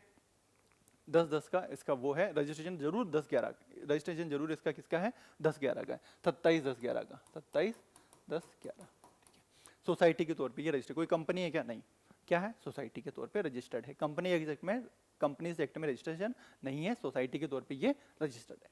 एक बात तो ये हो गई। दूसरी बात, पर्पस क्या है, तो पर्पस मैंने आपको बता दिया कि जो भी सेल्फ हेल्प ग्रुप के बेसिस के मॉडल पे जितने भी लाइवलीहुड आजीविका संवर्धन के प्रोजेक्ट चलते हैं उनको राजस्थान में इंप्लीमेंट करवाना। सबसे पॉपुलर जो केंद्र सरकार का चलता है डे एनआरएलएम, दीनदयाल अंत्योदय योजना, और नेशनल रूरल लाइवलीहुड मिशन, इसको इंप्लीमेंट करवाने की कोशिश करते हैं। ये पुराना प्रोजेक्ट है NERETP, ठीक है, national rural economic transformation project. पहले और भी प्रोजेक्ट चलते थे, वो सब धीरे धीरे अपन ने किस में मर्ज कर दिए, NRLM में मर्ज कर दिए, ठीक है। वो कंप्लीट हो गया, उनके जो भी प्रोजेक्ट चलते थे वो सब NRLM। अभी मेजरली कौन सा चलता है, डे NRLM, ठीक है, नेशनल रूरल लाइवलीहुड मिशन चलता है, ठीक है। इसका, इस राजीविका को कौन कंट्रोल करता है, ठीक है, सोसाइटी है, बस के ऊपर कंट्रोल किसका है, तो भाई ग्रामीण डिपार्टमेंट का है, रूरल डेवलपमेंट, जो अभी अपन ने देखा रूरल डेवलपमेंट एंड पंचायती राज का, इसका हेडक्वार्टर जयपुर में है। विजन क्या है, वही गरीबी को दूर करना, कैसे, women lead self help group को बनाना, ठीक है, लाइवलीहुड को प्रमोट करना, घरों में जो स्कीम से उनका कन्वर्जेंस करना। अब इनमें आइडेंटिफिकेशन कैसा होता है कि जो सेल्फ हेल्प ग्रुप बनेंगे उसमें सरकार 15,000 ग्रांट भी देगी, सीड कैपिटल भी देगी, तो वो महिलाओं का चयन होता है कि जो सोशियो इकोनॉमिक कास्ट सेंसस हुआ था 2011 का, उससे होता है। उसके अलावा पार्टिसिपेटरी आइडेंटिफिकेशन, मान लो किसी ग्रुप में कोई अमीर महिला जुड़ना चाहे तो बाकी के बोलते हैं भाई ये तो अमीर है, इसको क्यों जोड़ रहे हो, इसके तो पहले इनके तो खुद की फैक्ट्रियां चल रही है, ठीक है, वो ऐसा नहीं। पार्टिसिपेटरी आइडेंटिफिकेशन होगा, और साथ में क्या होगा, सोशियो इकोनॉमिक कास्ट सेंसस के आधार पे इसका वो देखने को मिलेगा, ठीक है। तो ये जनरल बातें थी कि 10-10 को राजीविका हुई थी। नोडल एजेंसी बताई थी मैंने कि जो भी सरकार के जो भी लाइवलीहुड प्रोग्राम चलते हैं self help group basis model पे, उनको इंप्लीमेंट करवाने का काम करती है। की स्ट्रेटेजी बता दी, इंस्टीट्यूशन का बिल्डिंग का काम है, मतलब 3 लेयर की जो अपन बनाते हैं, self help group, village organisation और cluster level federation, community cadres बनाते हैं, फाइनेंशियल इंक्लूजन की कोशिश करते हैं, लाइवलीहुड प्रमोशन करते हैं, ठीक है, कन्वर्जेंस करते हैं, और स्पेशल इंसेंटिव स्कीम भी चलती है। इसकी अगर अपन ऑर्गेनाइजेशन स्ट्रक्चर की बात करें राजीविका, पहले उसका फुल फॉर्म तो देखो, फुल फॉर्म क्या है इसकी, राजस्थान ग्रामीण आजीविका विकास परिषद, RGAVP, राजस्थान ग्रामीण आजीविका विकास परिषद, जिसको अपन राजीविका बोलते हैं। तो इसकी जो जनरल बॉडी है, जो गवर्निंग काउंसिल है, ठीक है, वो जो सबसे ऊपर होगी गवर्निंग काउंसिल होगी, उसका जो चेयरमैन होगा वो होते हैं हमारे चीफ मिनिस्टर साहब। और जो एम्पावर्ड कमेटी होगी, हर जगह पे आपको ये देखने को मिलेगी, एक तो एडमिनिस्ट्रेटिव पार्ट होगा और एक पॉलिटिकल पार्ट होगा। तो भाई सबसे ऊपर कौन देखता है, सीएम साहब है। एम्पावर्ड कमेटी में कौन होगा, अपने चीफ सेक्रेटरी होंगे, ठीक है। तो चीफ सेक्रेटरी हो सकते हैं या फिर इस डिपार्टमेंट के एडिशनल चीफ सेक्रेटरी हो सकते हैं एम्पावर्ड कमेटी में। बाकी लोकल लेवल पे इसको इंप्लीमेंट करने के लिए, ठीक है, स्टेट लेवल पे स्टेट प्रोजेक्ट मैनेजमेंट यूनिट होती है, SPMU, ठीक है, और जयपुर में है। फिर डिस्ट्रिक्ट लेवल पे, फिर ब्लॉक लेवल पे ये चीजें देखने को मिलती है। ये ज्यादा काम की बात नहीं है, बस अपन को प्री के लिए ये 2 फैक्ट याद रख लेने हैं, ठीक है। ये फाइनेंशियल इंक्लूजन मैंने आपको बता दिया। और ये जो कैडर है, पशु सखी कितनी है, उस दिन भी बात करी थी अपन ने, पशु सखियां 37,000 के आसपास है, 37,369। कृषि सखी बात करी थी, ये लास्ट माइल डिलीवरी। पशु में मान लो कोई भी दिक्कत होगी तो इनको पकड़ लो भाई जाके कि हाँ भाई दीदी ये बात हो गई। कृषि में मान लो कि भाई कुछ फोरकास्ट हो, कुछ स्कीम का फायदा कैसे क्या कहाँ बेचें, वो सब पूछ लो, कृषि सखी के पास चले जाओ। बैंक में खाता कैसे खुलेगा, लोन कैसे मिलेगा, तो बैंक सखी के पास चले जाओ। लखपति कम्युनिटी रिसोर्स पर्सन, ठीक है, ये भी है। मतलब जो उनमें थोड़े बहुत जिसको नॉलेज है, ठीक है, वो वाले लोग। ड्रोन दीदी अपन ने पढ़ी ली। वन धन सखी मैंने बता दिया, कैसे अपन वन धन के जो उत्पाद होते हैं उनमें अपन वैल्यू एडिशन कर सकें, ठीक है। लखपति दीदी वो स्कीम चल रही थी जिसमें अपन लखपति करना चाह रहे हैं, उनके इनकम को 1 लाख के ऊपर करना चाह रहे हैं। तो हमारा टारगेट था कि हम लगभग, हमने आइडेंटिफाई किया था कि अपन इतना को टारगेट करेंगे, उसमें से अपन ने इतने अचीव कर लिए। बस मोटा मोटा लखपति दीदी याद रखो। सोलर दीदी, ठीक है, अपन चाहते थे कि सोलर, धीरे धीरे राजस्थान में सोलर विंड पावर प्रोजेक्ट बढ़ रहे हैं, तो सोलर में सोलर प्रोजेक्ट लगा दिया। उसके बाद कुछ तकनीकी खराबी आ गई, कुछ रिपेयर का काम हो गया, तो भाई इनसे अपन करवा लें। तो सोलर दीदी का कैडर अपन ने बनाया, वो चीज़ है, ठीक है। और बाकी ये जो सारे कैडर हैं, इनके कैसे पैसे मिलेंगे, क्या ट्रैकिंग मिलेंगे, कौन सी सर्विसेज चलेंगी, वो राज सखी ऐप पे मिलते हैं। कौन सी ऐप है, राज सखी ऐप, ठीक है। सारी सखियाँ हैं तो राज सखी ऐप चलती है इनकी। तो ये चीजें सखी कैडर और वुमेन लीडरशिप भी इस राजीविका में अपन प्रमोट करते हैं। ये नंबर हमारे लिए ज्यादा काम की चीज नहीं है। अब ये जो लाइवलीहुड प्रमोशन करिए, ठीक है, तो अपन कैसे करेंगे लाइवलीहुड प्रमोशन, अपन जो कर रहे हैं तो कैसे करेंगे। तो अभी अपन ने जनरल बात कर दी कि भाई कृषि में करेंगे, है ना, ये सब करेंगे, पर थोड़ा अगर ढंग से बात करने की कोशिश करें तो भाई एक तो फार्म सेक्टर में करेंगे, है ना, एक तो फार्म सेक्टर में करेंगे, कृषि क्षेत्र में, फार्मिंग सेक्टर में। एक नॉन फार्म सेक्टर में करेंगे, गैर कृषि कार्यों में अपन करने की कोशिश करेंगे। तो फार्म और नॉन फार्म हो गया, ठीक है। तो पहले तो फार्म में अपन करते हैं, वो चीज हो गया। तो मतलब एग्रीकल्चर और live stock, agriculture live stock में अपन ने कुछ किया, बकरी पालन का जैसे मैंने एग्जाम्पल आपको बता दिया, ठीक है, मधुमक्खी पालन का अपन ने कुछ कर लिया।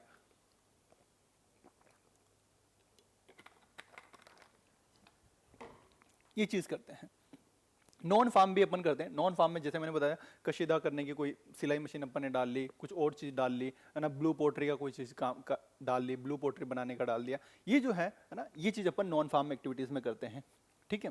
जैसे tailor, beauty, spices, handicraft, food processing की कोई इंडस्ट्री डाल ली छोटी मोटी, ये सब अपन करते हैं। तो फार्म, नॉन फार्म करने की कोशिश करते हैं। 1 ब्लॉक 1 प्रोडक्ट। तो अब ये राजीव की वेबसाइट पे है कि पुराना है कि टारगेट था कि 1.5 लाख वुमेन को जोड़ना है, 150 ब्लॉक में जोड़ना है, और हर ब्लॉक से अपन एक प्रोडक्ट को प्रमोट करने की कोशिश करेंगे, ठीक है। इसके अलावा जैसे मैं आपको ये बता रहा था, क्लस्टर लेवल फेडरेशन बता रहा था, है ना, इनके ऊपर भी आप बात करोगे ना, क्लस्टर लेवल फेडरेशन के ऊपर भी, तो आपको प्रोड्यूसर ऑर्गेनाइजेशन देखने को मिलेंगे, है ना, फार्म प्रोड्यूसर ऑर्गेनाइजेशन या प्रोड्यूसर कंपनी देखने को मिलेंगी, जो और लार्जर स्केल पे काम करती है, ठीक है।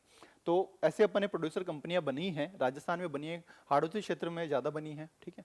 तो 2 पॉपुलर है, उजाला मिल्क प्रोड्यूसर कंपनी, ठीक है, वही जैसे सरस आता है वैसे उजाला का दूध आता है, उजाला मिल्क प्रोड्यूसर कंपनी। और जो अभी मिल्क परचेज भी कर रही है सेल्फ हेल्प ग्रुप से, लगभग कितना 500 करोड़ रुपए का दूध परचेज किया जा रहा है। ये कोटा, 12 झालावाड़, बूंदी, हाड़ौती क्षेत्र हो गया, और करौली, सवाई माधोपुर, ये यहाँ पे काम कर रही है।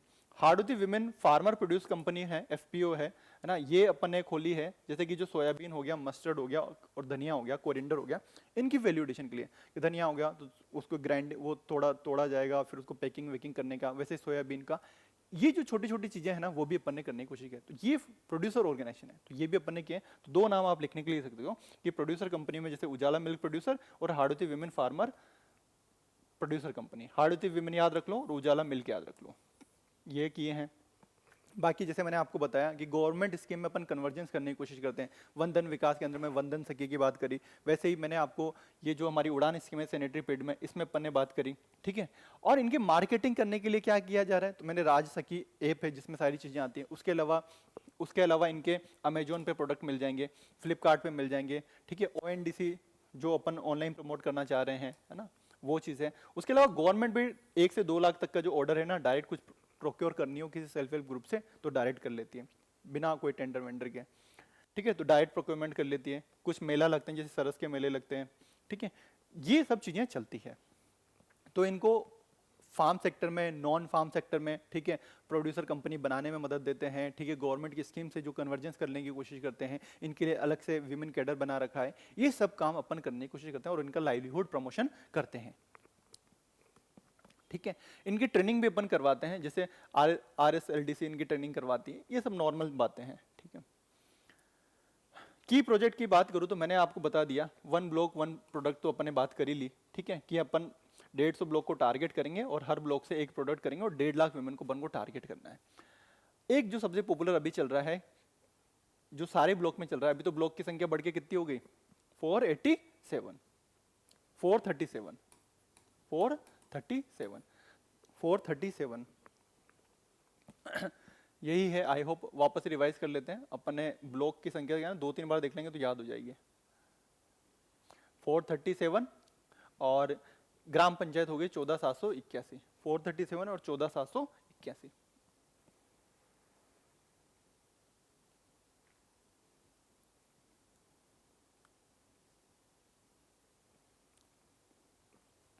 ठीक है, तो ये सारे ब्लॉक में लग रही है। अब कुछ पुरानी स्कीम भी चलती थी जो सेल्फ हेल्प ग्रुप के मॉडल पे चलती थी, ठीक है। अपन को हल्का फुल्का याद, जैसे NRET पे बताया मैंने, ठीक है। जैसे राजस्थान ग्रामीण आजीविका परियोजना, ये तो पुरानी BPL के लिए राजस्थान ने स्टार्ट करी थी। हाँ, ये राष्ट्रीय, कहाँ गया, ये रहा। एक तो ये कंप्लीट हो गया, राष्ट्रीय ग्रामीण आर्थिक परिवर्तन परियोजना NRETP, जो पहले 9 डिस्ट्रिक्ट के 36 ब्लॉक में चलती थी। 9 डिस्ट्रिक्ट के 36 ब्लॉक में चलती थी, जो अभी बंद हो गई है और इन सब का इसमें चला गया है, ठीक है। तो राष्ट्रीय ग्रामीण आर्थिक परिवर्तन परियोजना पहले चलती थी 36 ब्लॉक में 9 डिस्ट्रिक्ट के में।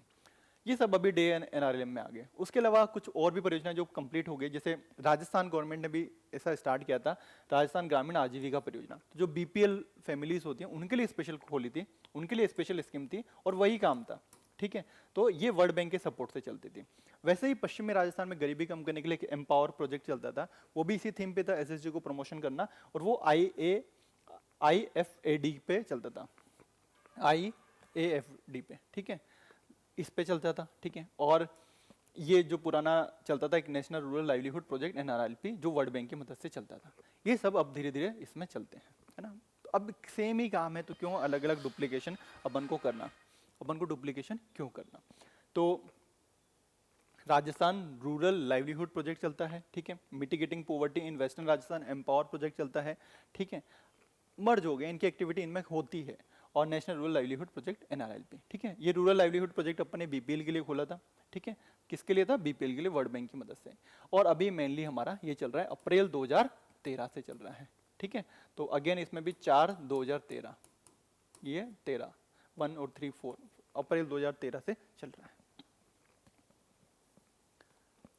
ये चीजें चल रही हैं।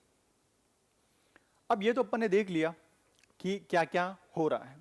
अब मैंने आपको बताया था कि हर चीज की ये विकसित राजस्थान में बात की गई कि इनसे और क्या बेहतर अपन कर सकते हैं। तो राजीविका का अपन ने देख लिया कि ये कर रहे हैं और ये चीजें हो रही है, और अपन कैसे बेहतर कर सकते हैं, ठीक है। इसके लिए कुछ गोल, कुछ मिड टर्म और लॉन्ग टर्म गोल दिए गए हैं, तो थोड़ा सा देख लेते हैं। तो अपन ने ये बोला कि महिलाएं हैं उनको अपन केयर इकोनॉमी में लेके आए, जैसे मैंने आपको बता दी, ठीक है। इनके लिए असेट मैनेजमेंट में लेके आए सेल्फ हेल्प ग्रुप को। मान लो गांव में अपन ने कोई भंडार, कोई ये बना दिया, है ना, कोई वेयर हाउस बना दिया, तो सेल्फ हेल्प ग्रुप मैनेज करे उसको, ठीक है, उस भंडार गृह को वो मैनेज करे, तो ऐसा असेट मैनेजमेंट में अपन कर सकते हैं, ठीक है। या फिर है ना, हर डिस्ट्रिक्ट में इंक्यूबेशन सेंटर हो, इनको ट्रेनिंग करने के लिए, जैसे होता है ना स्टार्टअप के लिए इंक्यूबेशन सेंटर होता है, वैसे ही ऐसे सेल्फ हेल्प ग्रुप के लिए हर डिस्ट्रिक्ट में एक इंक्यूबेशन सेंटर हो। ये मिड टर्म के टारगेट है 2035 में। तो जब भी राजीविका पे क्वेश्चन आ जाएगा तो अपन राजीविका तो लिख देंगे, राजीविका को और अच्छा करने के लिए अपन क्या कर सकते हैं, ये है।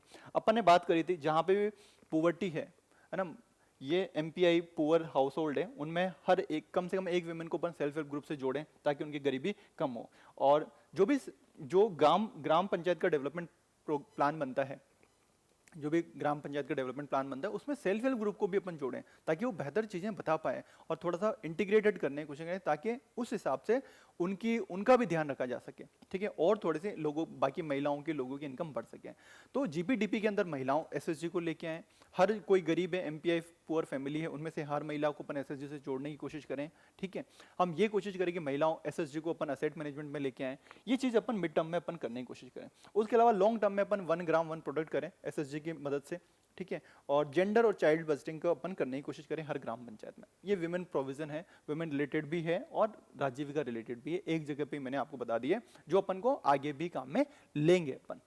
ये बजटिंग वाला अपन हर जगह ले सकते हैं कि जेंडर और चाइल्ड बजटिंग कितनी होनी चाहिए ग्राम पंचायत के प्लान्स में, 100% होनी चाहिए, इनका भी ध्यान रखा जाए।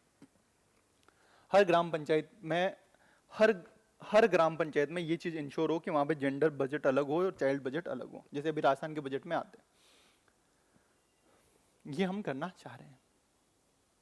अब ये देखो राजीविका का क्वेश्चन है, ठीक है, मैं मान लो कोई क्वेश्चन लिख दें अपन कि राजीविका का रूरल राजस्थान में क्या योगदान रहा है, क्रिटिकली इवोल्यूशन करो, क्या इम्पैक्ट है, तो पॉजिटिव क्रिटिकल में 1-2 नेगेटिव भी बता देंगे, ठीक है, थोड़ा सा अपन लिख सकते हैं। तो मैंने आपको बता दिया कि पहले ओवरव्यू है हमारे पास कि क्या है भाई, अक्टूबर 2010 की याद करो, ठीक है, तब बनी थी, और कैसे मॉडल होता है, तो भाई ये कैसे 3 टियर बनाते हैं, self help group, village organisation और क्लस्टर लेवल फेडरेशन। आजीविका संवर्धन कैसे होता है भाई, फार्म सेक्टर में, नॉन फार्म सेक्टर में प्रोड्यूसर कंपनी बनाते हैं, गवर्नमेंट की स्कीम के साथ कन्वर्जेंस करते हैं, ये सारी बातें अपन लिखेंगे, ठीक है। इनका विमेन कैडर अलग बनता है, लीडरशिप को प्रमोट करते हैं, ये सारी बातें अपन इसमें लिखेंगे। तो ये की इम्पैक्ट है ना। तो अभी मैं इसको स्किप कर रहा हूँ, ठीक है, अपन मेंस के टाइम देख लेंगे, आप चाहो तो आराम से देख लेना, ठीक है, कुछ भी नहीं है, विमेन एम्पावरमेंट हो रहा है भाई, इनमें महिलाओं में फाइनेंशियल डिसिप्लिन, क्रेडिट एक्सेस, ये हो रहा है, ठीक है, डाइवर्सिफाइड लाइवलीहुड हो गई है, ये सब लास्ट माइल डिलीवरी के प्लेटफॉर्म के काम कर रहे हैं, है ना, ये सेल्फ हेल्प ग्रुप जो क्लस्टर लेवल फेडरेशन है, मिनी बैंक की तरफ काम कर रहे हैं, ये सब है।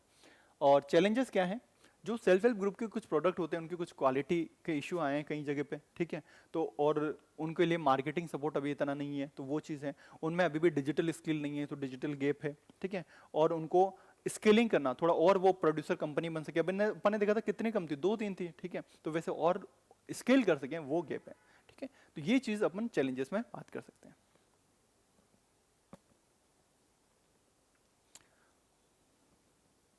और वे फॉरवर्ड में अपन को मान लो राजीविका से कुछ वे फॉरवर्ड करना है, तो अपन ने बोल दिया कि सेल्फ हेल्प ग्रुप जो है उनको जीपीडीपी में अपन शामिल करें, वो भी जो ग्राम पंचायत का डेवलपमेंट प्लान है उसमें अपना योगदान कर सकें, ठीक है। बाकी जो लखपति दीदी, ड्रोन दीदी, सोलर दीदी का कैडर है उसको अपन थोड़ा एक्सपेंड और कर दें तो अच्छी बात है, ठीक है, टेक्नोलॉजी को थोड़ा और प्रमोट कर दें, और अपन सर्कुलर इकोनॉमी प्रमोट करें, ये सब चीज़ें अपन लिख सकते हैं, ठीक है। तो ये इम्पैक्ट लिख सकते हो, चैलेंजेस लिख सकते हो, और इनके लिए वे फॉरवर्ड भी आप लिख सकते हो, ठीक है।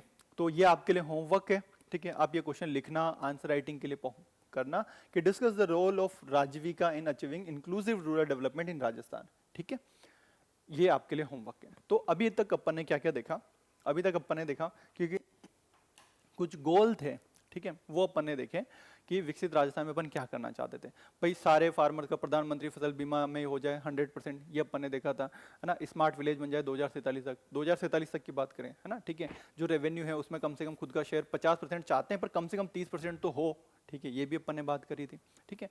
और भी अपन ने क्या बात करी थी, स्मार्ट विलेज बन जाए जब तक 2047 तक, ये सारी चीजें अपन ने बात करी थी। और क्या बात करी थी, 100% जो ये एम्प्लॉयमेंट है वो, ये जो हमारी एमएसएमई है इससे जनरेट होने लग जाए, ठीक है, ये जो कृषि में श्रमिक काम आते हैं वो सारे 100% मनरेगा से पूर्ति हो जाए, ये सारी चीजें अपन ने करी थी 2000 में। उसके लिए 2040 में अपन ने हर ग्राम पंचायत पे फार्म स्टे की बात करी थी। 2035 में अपन ने, है ना, ये मिड टर्म के लिए अपन ने टारगेट निर्धारित किए थे कुछ, है ना। तो ये सारी चीजें अपन ने करी थी। हल्का फुल्का याद करने की कोशिश करोगे तो धीरे धीरे याद हो जाएंगे और अपन लिख पाएंगे उनको, है ना। 2030 तक अपन चाह रहे थे कि सबके पास सैनिटेशन हो, है ना, हाउस हो, ये हेल्थ केयर हो, एजुकेशन हो, ये चीजें चाह रहे थे। 2035 के लिए भी मिड टर्म में अपन ने बोला था कि ये महिलाओं के लिए जो भी अपन ने बात करी कि डिस्ट्रिक्ट लेवल पे इंक्यूबेशन सेंटर हो, है ना। ये 2035 वाले टारगेट जो अपन ने देखे थे। उसके बाद अपन ने पूरा राजीविका देखा, राजीविका कैसे फंक्शन करता है, उसकी क्या इंपॉर्टेंस है, उसमें कौन कौन से विमेन कैडर काम कर रहे हैं, ठीक है, और क्या चैलेंजेस हैं। पूरा 10 नंबर का क्वेश्चन आ सकता है और वो अपन ने देखा। प्रीलिम्स की इन्फॉर्मेशन में अपन ने देख ली कि राजीविका में क्या है, कि सबसे ऊपर जो गवर्निंग काउंसिल होती है, चीफ मिनिस्टर होता है, एम्पावर्ड कमेटी चीफ सेक्रेटरी, या वो जो डिपार्टमेंट है उसका एडिशनल सेक्रेटरी देखता है। ये चीजें अपन ने देखी है। बाकी state project management unit Jaipur में काम करती है। अब अपन आगे बढ़ते हैं। ये लेटेस्ट डेटा है, ठीक है।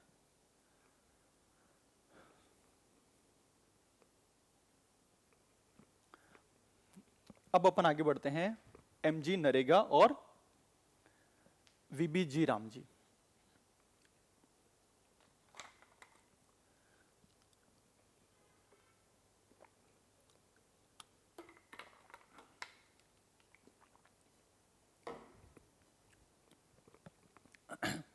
नरेगा का सबको आइडिया होगा कि नरेगा में अपन क्या कर रहे थे और ये कैसे अलग है, ठीक है। पहले थोड़ा सा नरेगा को समझने की कोशिश करते हैं कि नरेगा कैसे क्या है। तो, है ना, वेज बेस्ड पेमेंट के आधार पे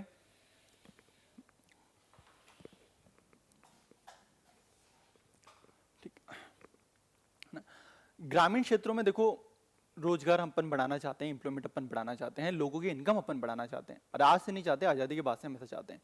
पहले भी कुछ कुछ प्रोग्राम चले थे, अपन को याद नहीं रखने हैं, है ना। मैं टाइमलाइन बता दूंगा बट अपन को याद नहीं रखने हैं। मोटा मोटा अपन को ये याद रखना है कि फिर, है ना, जैसे शहरी जितने भी जवाहर रोजगार योजना, ये जितने भी चलते थे, ठीक है, चलते थे। महाराष्ट्र 1977 में एक लेके आता है महाराष्ट्र वाला, ठीक है। वो राइट बना देता है, एक कानून बना देता है कि नहीं भाई इतने दिनों का तो रोजगार अपने गांव में देंगे ही देंगे। तो सबसे पहले कौन लेके आया? महाराष्ट्र लेके आया। इसी चीज को धीरे धीरे इंडियन गवर्नमेंट अपनाती है और 2005 में एक लेके आती है कि हम हर गांव में जो भी कोई परिवार है, ग्रामीण परिवार है, उससे जो भी कोई एडल्ट मेंबर है, लोकल रेसिडेंट एडल्ट मेंबर, अगर अकुशल क्षेत्र का काम करने का इच्छुक है तो उसको 100 दिन का रोजगार देंगे, वो भी पेमेंट के साथ, कम गारंटेड देंगे 100 दिन का। अगर नहीं मिलेगा तो भाई आपको भत्ता देंगे, ठीक है। ये चीज लेके आते हैं। सबसे पहले कौन लेके आया? महाराष्ट्र लेके आया। फिर इंडियन गवर्नमेंट ने 2005 में ये कानून बना दिया और उससे लेके आए और इससे अपन ग्रामीण क्षेत्रों में रोजगार बढ़ाने की कोशिश कर रहे थे। मनरेगा का फायदा अपन ने ये भी देखा था कि कुछ long term investment, long term asset अपन बनाना चाह रहे थे, बट बने नहीं, वो अलग बात है, ठीक है। ये चीजें अब, लेकिन जो मनरेगा जो चल रही थी इसमें कई सारी खामियां देखने को मिल रही थी। उसके लिए फिर अभी इस बजट में लेके आए वीबी जी राम जी, ठीक है। तो क्या क्या खामियां थी पहले थोड़ा सा अपन डिस्कस करते हैं। थोड़ा एक चीज समझो, मनरेगा जो थी वो डिमांड ड्रिवन स्कीम है। डिमांड ड्रिवन की मैं बात कर रहा हूं, मांग आधारित है। मांग आधारित से मेरा मतलब है मुझे रोजगार चाहिए, ठीक है, मुझे रोजगार चाहिए, मैं मुंह उठा के ग्राम पंचायत में चला गया कि भाई देखो भाई एक्ट है, मैं बेरोजगार हूं, मुझे काम दो। मांग आधारित, ठीक है।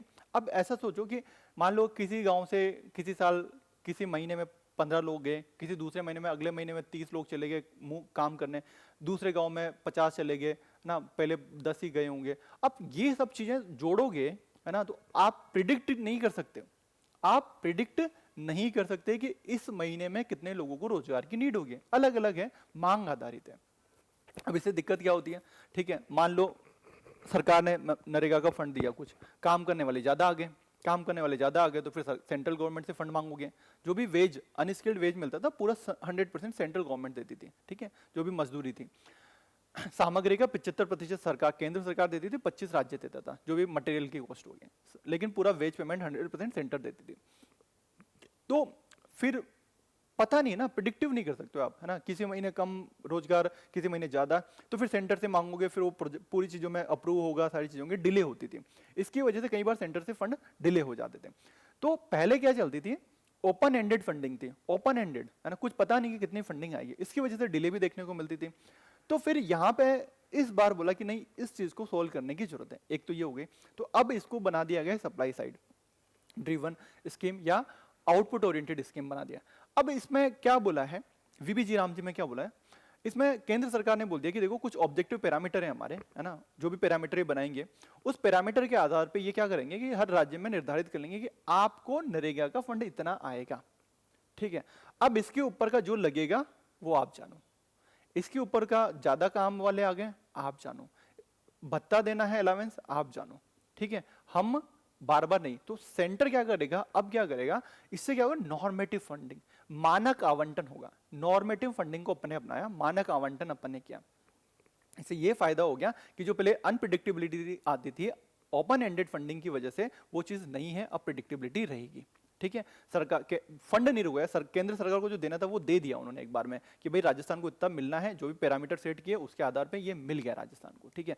अब बाकी स्टेट जाने, पहले सेंट्रल सेक्टर स्कीम थी, 100% वेज पेमेंट का कौन कर रहा था, केंद्र सरकार करे। अब बोला कि नहीं भाई, अब ये सेंट्रली स्पॉन्सर्ड है, केंद्र प्रायोजित स्कीम होगी, अब पैसा बटेगा, 60-40 होगा, 60-40 होगा, जो अदर स्टेट है उनके लिए, बाकी जो नॉर्थ ईस्ट के और जो हिमालयन स्टेट है उनके लिए 90-10 होगा, बाकी जो यूटी है विदाउट लेजिस्लेचर वो तो पूरा सेंटर देती ही है, और जिनमें लेजिस्लेचर है वो भी 90-10 होगा, ठीक है।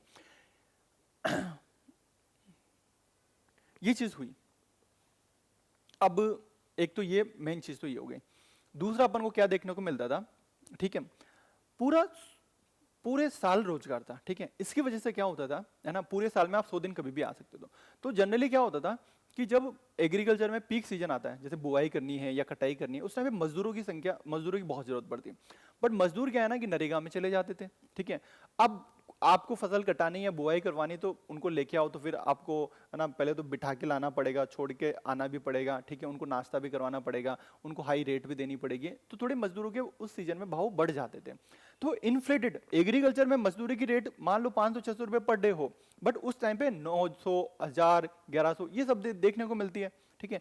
तो ये जबरदस्ती की इन्फ्लेटेड इंटरेस्ट, इन्फ्लेटेड रेट देखने को मिलती है ना, ये नॉर्मल नहीं है, ये बढ़ी हुई है क्योंकि नरेगा की वजह से, क्योंकि वो नरेगा का बाकी हम वहां पे जाएंगे, वहां में मिलना ही है, वहां तो उल्टा कम काम करना पड़ेगा, यहाँ तो फसल कटाई भी करनी पड़ती है, ठीक है। तो ये हो जाते, तो कृषि में क्या होता था कि दिक्कत आती थी, फार्मिंग जो पीक सीजन होता है उसमें दिक्कत आती। तो यहाँ पे बोला कि भाई वीबीजी राम जी में अपन क्या करेंगे, 60 डे का पोज रखेंगे, एग्रीगेटेड 60 डे। अब ये राज्य सरकार तय करेगी कि वो 60 दिन में से मान लो 15 दिन कभी, 30 दिन कभी, 15 दिन कभी, कब राज्य सरकार डिसाइड करेगी, पर ये 60 दिन का टोटल नो वर्क पीरियड रहेगा, पोज रहेगा इस महीने, ये 60 दिन वीबीजी राम जी नहीं चलेगी, ठीक है। तो बाकी के 305 दिन है उनमें आपको रोजगार मिलेगा, और पहले 100 मिलता था उसकी बजाय अब 125 दिन का रोजगार आपको दिया जाएगा। कितना, 100 की बजाय 125 दिन का मिलेगा। तो जो 305 दिन बचे, 60 दिन तो छुट्टी, 305 दिन में से 125 दिन आपको रोजगार मिलेगा, ठीक है। तो ये भी एक बात की गई इसमें, ठीक है। तो ये चीज है, ये मोटे मोटे मैंने चीजें आपको बता दी। एक और चीज थी कि पहले जो भी असेट बन रहे थे वो क्या था ना कि ग्राम पंचायत अपना प्लान बना देती थी, अपने हिसाब से बना देती थी, और है ना कोई ढंग का प्लान नहीं बनता था, और जो भी मतलब है ना कोई सिंक्रोनाइजेशन नहीं है, नेशनल लेवल की प्रायोरिटी क्या है, स्टेट लेवल की प्रायोरिटी क्या है ना, लोकल लेवल पे पर जो पॉलिटिक्स चल रही है, और जो छोटे मोटे गड्ढे वड्ढे खुदवा दिए, अगले बारिश में वापस भर गए, मिट्टी भर गए, फिर वापस उन्हीं गड्ढों को खुदा रहे हैं, कोई ढंग का काम प्रोडक्टिव लॉन्ग टर्म का सेट नहीं बन रहा है, शॉर्ट टर्म के सेट बन रहे हैं। अपन क्या चाहते हैं, लॉन्ग ड्यूरेशन, दीर्घायु अवधि के परिसंपत्तियों का निर्माण हो, लेकिन हो क्या रहा था, शॉर्ट टर्म के सेट बन रहे थे। तो अब बोला कि भाई पैसे तो लगे रहे, इंप्लीमेंट अपन करवा ही रहे, इनको क्या करो, लॉन्ग टर्म के सेट बनवाने की कोशिश करो, ठीक है। तो लॉन्ग टर्म के सेट बनवाए, और जो रैंडम बन रहे थे, किसी भी सेक्टर में काम कर रहे हैं, किसी भी सेक्टर में कोई है ना कोई नाला बनवा रहा है, कोई कुछ बन रहा है, नहीं, इसमें ऐसा बोला कि नहीं, ये 4 सेक्टर हमने फिक्स कर दिए, वाटर सिक्योरिटी वाले, इंफ्रास्ट्रक्चर वाले, लाइवलीहुड के इंफ्रास्ट्रक्चर वाले, क्लाइमेट रेजिलेंट वाले, ये 4 सेक्टर है, इन्हीं 4 सेक्टर में काम होगा, इन्हीं 4 सेक्टर में काम होगा, और काम कैसा होगा, लॉन्ग टर्म ड्यूरेशन वाला, दीर्घायु अवधि वाला, ठीक है। तो यहाँ पे पहले रैंडम डाइवर्सिफाइड सेक्टर में काम होता था, अब वीबीजी राम जी में क्या कर दिया, ये 4 सेक्टर फिक्स कर दिया कि इन 4 सेक्टर में काम होगा, और लॉन्ग ड्यूरेशन वाला काम होगा, ठीक है, लंबी दूरी तक, ठीक है। अब एक और चीज बोलिए, जैसा होता है कि कोई डेटा पर मेंटेन करते हैं, एक तालाब खुल गया, तालाब खोद दिया छोटा, फिर दूसरा तालाब खोदा गांव में दूसरी दूर पे, तो एक एक एक इस गांव में ये काम हो गया, ये काम हो गया, तो पूरा स्टेक है ना, पूरा डेटा का स्टेक बन जाए। तो अब क्या होगा कि जो भी इंफ्रास्ट्रक्चर का निर्माण हो रहा है उसको एक स्टेक में अपन डालते जाएंगे, तो वो दोबारा गिनवा नहीं सकेगा, ठीक है। तो बार बार ये नहीं कर सकते। और जो काम हो रहा है वो जो आप जो ग्राम पंचायत का जो भी प्लान बना रहे हो नरेगा के अंदर या वीबीजी राम जी के अंदर, वो रैंडम नहीं 4 सेक्टर में होगा और जो नेशनल परियोजनाएं चल रही है उनके अंतर्गत होगा। मान लो राज्य सरकार चाहती है कि जल संचयन पे काम हो, तो जल संचयन पे काम हो तो आपका जो नरेगा का प्लान बनाओगे, वीबीजी राम जी का जो आप प्लान बना रहे हो उसमें इस चीज का ध्यान रखो, जल संचयन पे ज्यादा ध्यान हो, ठीक है। तो वो जो सारे प्लान थे लोकल प्लानिंग की बजाय लोकल प्लानिंग करोगे, ग्राम पंचायत डेवलपमेंट प्लान बनेंगे, लेकिन विकसित ग्राम पंचायत डेवलपमेंट प्लान जो बनेंगे वो अब अलाइन होंगे नेशनल प्रोजेक्ट के साथ। मान लो पीएम गति शक्ति स्कीम के साथ कुछ अपन को करना है तो ठीक है, मान लो जैसे कि मान लो अब नेशनल प्रोग्राम चल रहा है कि हर भाई ग्राम पंचायत में ब्रॉडबैंड लेके आना है, लाना है तो भाई सड़कें खुदेगी और फाइबर डलेंगे। अब फाइबर डलेंगे तो भाई नरेगा के प्रोजेक्ट में डालो, वीबीजी राम जी के प्रोजेक्ट में डालो, है ना। तो ये कि तो आपको लिंक करना है सेंट्रल प्रोजेक्ट से, ठीक है। ये चीज हो गई। तो एक चीज तो होगी, मैंने बताया कि 100 की बजाय 125 दिन का, इधर कोई पोज नहीं होता था, इधर अपने पोज दे दिया, इधर ओपन एंडेड फंडिंग चलती थी, यहाँ पे नॉर्मेटिव अलोकेशन होगा, मानक आवंटन होगा, ठीक है। यहाँ पे मार्केट, ये डिमांड ड्रिवन स्कीम थी, ये सप्लाई साइड है, गवर्नमेंट बता रही कि भाई ये हमने दे दिया, इतना पैसा है और ये हमारी नेशनल प्रायोरिटी चल रही है, इसके हिसाब से तुम काम करो, ठीक है। इसके हिसाब से सप्लाई ड्रिवन ज्यादा हो गई है, ठीक है। पहले क्या था कि पहले प्रोविजन था कि अगर आप काम नहीं दे पाते हो तो आपको भत्ता देना पड़ेगा, भत्ता राज्य सरकार देगी, और डिले भी अगर मान लो पेमेंट देने में भी डिले हो गया तो भी पेनल्टी लगेगी 0.05% की। अब पहले ढीले पड़ जाती है राज्य सरकार, इस बार बहुत स्ट्रिक्ट बना दिया कि राज्य सरकार को स्ट्रिक्ट रहना पड़ेगा, ठीक है। ये चीजें हैं। और क्या बड़ा बदलाव है, मान लो कभी कभी किसी राज्य में करप्शन देखने को मिल रहा है, कहीं पे बहुत बड़ा करप्शन है, बहुत बड़ा हाईलाइट हो गया है और राज्य सरकार कुछ नहीं कर रही, तो अब इसको ढंग से इंप्लीमेंट करवाने के लिए केंद्र सरकार को पावर दी गई है कि वो चाहे तो फंड रोक सकती है। तो स्कीम को ढंग से इंप्लीमेंट करवाने के लिए कोई भी अनियमितता देखने को मिल रही है तो फंड वंड भी रोक सकती है, ये चीज है, ठीक है। अब धीरे धीरे अपन ने क्या हुआ था, धीरे धीरे नरेगा में भी रिफॉर्म करते करते अपन ऑनलाइन बहुत सारी चीजें कर दी थी, तो उन रिफॉर्म को कंटिन्यू रखा गया है कि भाई बायोमेट्रिक होगा, अटेंडेंस बायोमेट्रिक होगी, ठीक है। जो भी पेमेंट होगा वो आधार बेस्ड पेमेंट होगा, जो भी जियो टैगिंग होगी वो जियो टैगिंग होनी है। तो वो पुरानी जो चीजें चल रही थी वो अच्छी अच्छी चीजें वो कंटिन्यू रखी है। तो ये वीबीजी राम जी में मेनली चीजें करी है। तो पहले अपन थोड़ा नरेगा के बारे में देख लेते हैं। ये टॉपिक इसलिए थोड़ा ढंग से बता रहा हूँ क्योंकि मेंस में इंटरव्यू में बहुत पूछा जा सकता है।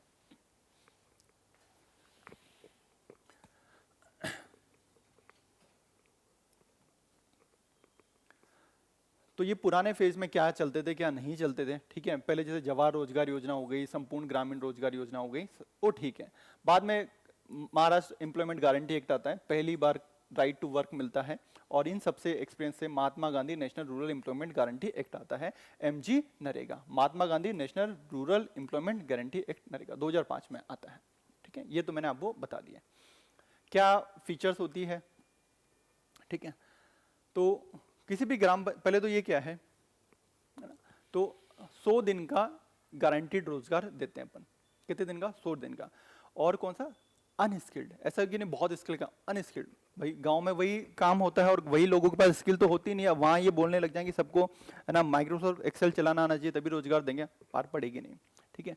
अनस्किल्ड तरह का काम देते हैं, 100 दिन का अपन देते हैं हर परिवार जो भी रूरल हाउस होल्ड होगा उससे। तो यहाँ पे क्या होता था पहले कि पहले ऐसा होता था कि कोई भी एडल्ट मेंबर है उसको काम चाहिए तो भाई आ जाओ ग्राम पंचायत में रजिस्ट्रेशन कर दो, ठीक है। आपने जैसे रजिस्ट्रेशन किया कि मेरे को काम चाहिए, आपको जॉब कार्ड दे देंगे 15 दिन के अंदर। अब जॉब कार्ड दे दिया तो फिर आपके लिए काम मांगने के लिए आप एलिजिबल हो गए, एलिजिबल हो गए तो आपको अब काम मिलेगा विद इन 15 दिन, आपको काम मिलेगा, ठीक है। तो आपको काम मिलेगा विद इन 15 दिन, काम नहीं मिलता तो फिर आपको भत्ता देना पड़ेगा, अनएम्प्लॉयमेंट अलाउंसेस देना पड़ेगा। काम देंगे तो काम क्या ऐसा है कि मतलब जैसे गांव में है और काम वहां नहीं है तो फिर ऐसा है कि जयपुर आके काम करवा रहे, नहीं भाई, उसी गांव में 5 किलोमीटर के आसपास की रेंज में आपको काम देना पड़ेगा। 5 किलोमीटर से ज्यादा दूर लेके जाते थे तो फिर भत्ता देना पड़ता था, ठीक है, ये चीज है। और वर्क साइट जो होगी वहां पे आपको कुछ सुविधाएं देनी पड़ेगी, वाटर की, शेड की, ठीक है। महिला हैं अगर वो अपने छोटे बच्चों को दूध पिलाना चाहते तो क्रेशे फैसिलिटी होगी, ये सब चीजें होगी। और जो काम हो रहा होगा ना, मशीनरी यूज नहीं करनी है ना, लेबर इंटेंसिव काम होना चाहिए, ठीक है। प्रोविजन भी ऐसा था कि लेबर और वेज की रेट, ये लेबर और मटेरियल की बात करें तो लेबर 60% आए और ये मटेरियल में 40% पैसा खर्च हो, ठीक है, 60-40 का खर्चा चलता था, ठीक है। तो अगर मशीनें करने लग जाएंगे तो जैसे भी बुला लिए सारी चीजें एक ही दिन में करवा दी, प्रैक्टिकली करप्शन होता है वो अलग बात है, बट इसमें सोचा गया था कि मशीनें यूज नहीं होगी। ठीक है भाई, पैसे इनकम ही तो बढ़ानी है, मशीनें करने लग जाएंगे तो फिर लोगों के हाथ में पैसे कैसे आएंगे, थोड़ा बहुत काम करवाया थोड़ा पैसे दे दिए।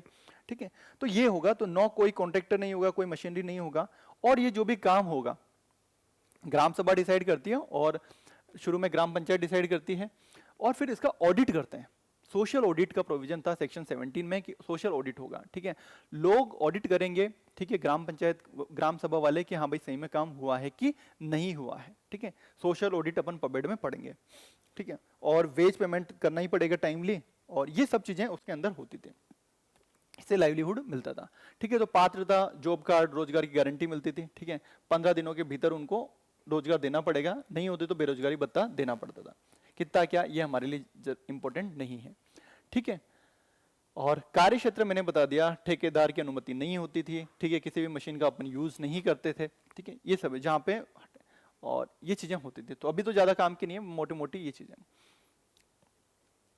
इंस्टीट्यूशन को चलाने के लिए क्या होती थी, ग्राम पंचायत प्रिंसिपल इंप्लीमेंट एजेंसी होती थी। ठीक है, और प्रोविजन ऐसा था कि मान लो जितने भी काम हो रहे हैं एटलीस्ट पैसा के हिसाब से देखें तो एटलीस्ट 50% काम ग्राम पंचायत करवाएं। ठीक है, ये चीजें। ग्राम सभा का काम सोशल ऑडिट करना होता था। ब्लॉक लेवल पे प्रोग्राम ऑफिसर होता है, डिस्ट्रिक्ट लेवल पे डिस्ट्रिक्ट प्रोग्राम ऑफिसर होता है, जो अमूमन डिस्ट्रिक्ट कलेक्टर होता है, डिस्ट्रिक्ट प्रोग्राम कोऑर्डिनेटर होता है। स्टेट लेवल पे वही मॉनिटर करने के लिए स्टेट एम्प्लॉयमेंट गारंटी काउंसिल होती है, और सेंटर पे मिनिस्ट्री ऑफ रूरल डेवलपमेंट देखती है।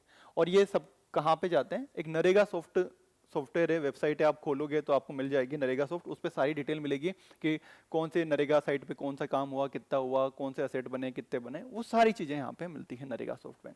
तो ये भी ज्यादा काम की चीज नहीं है, और ये सेम चीज को बरकरार रखा गया है अपने इसमें, क्या बोलते हैं, वीबीजी राम जी में, कोई ज्यादा बड़ा बदलाव नहीं किया गया।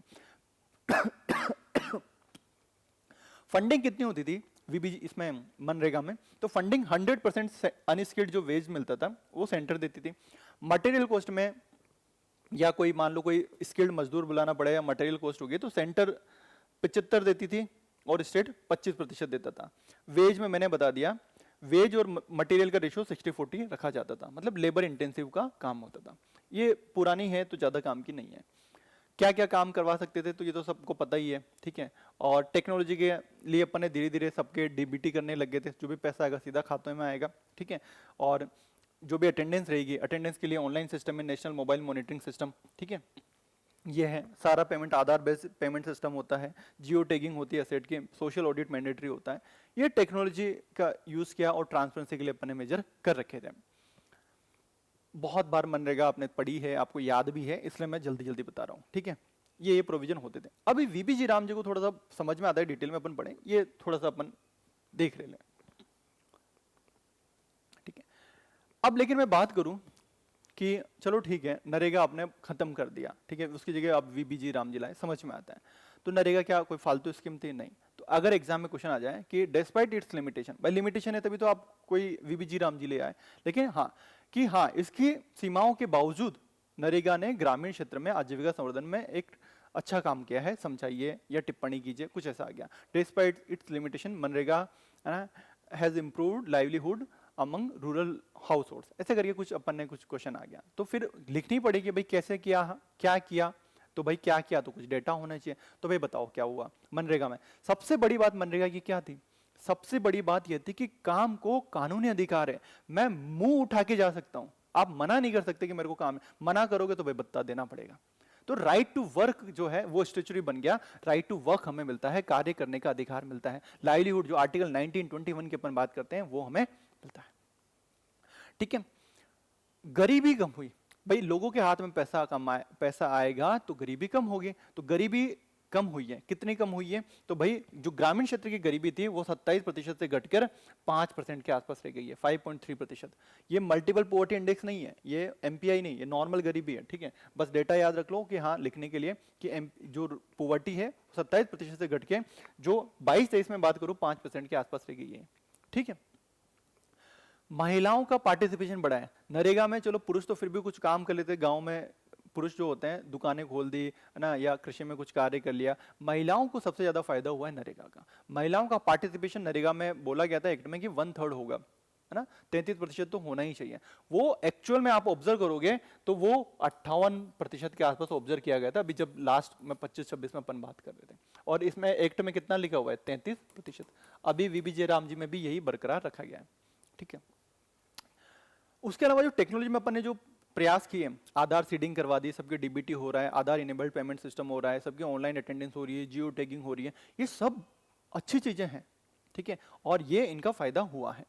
उसके अलावा मनरेगा में होता क्या था, कुछ असेट बनते थे, ठीक है, तो कितने असेट बन गए, लगभग 9.5 करोड़ के आसपास असेट का क्रिएशन हुआ है, जियो टैग 9.5 करोड़ के आसपास का, ठीक है।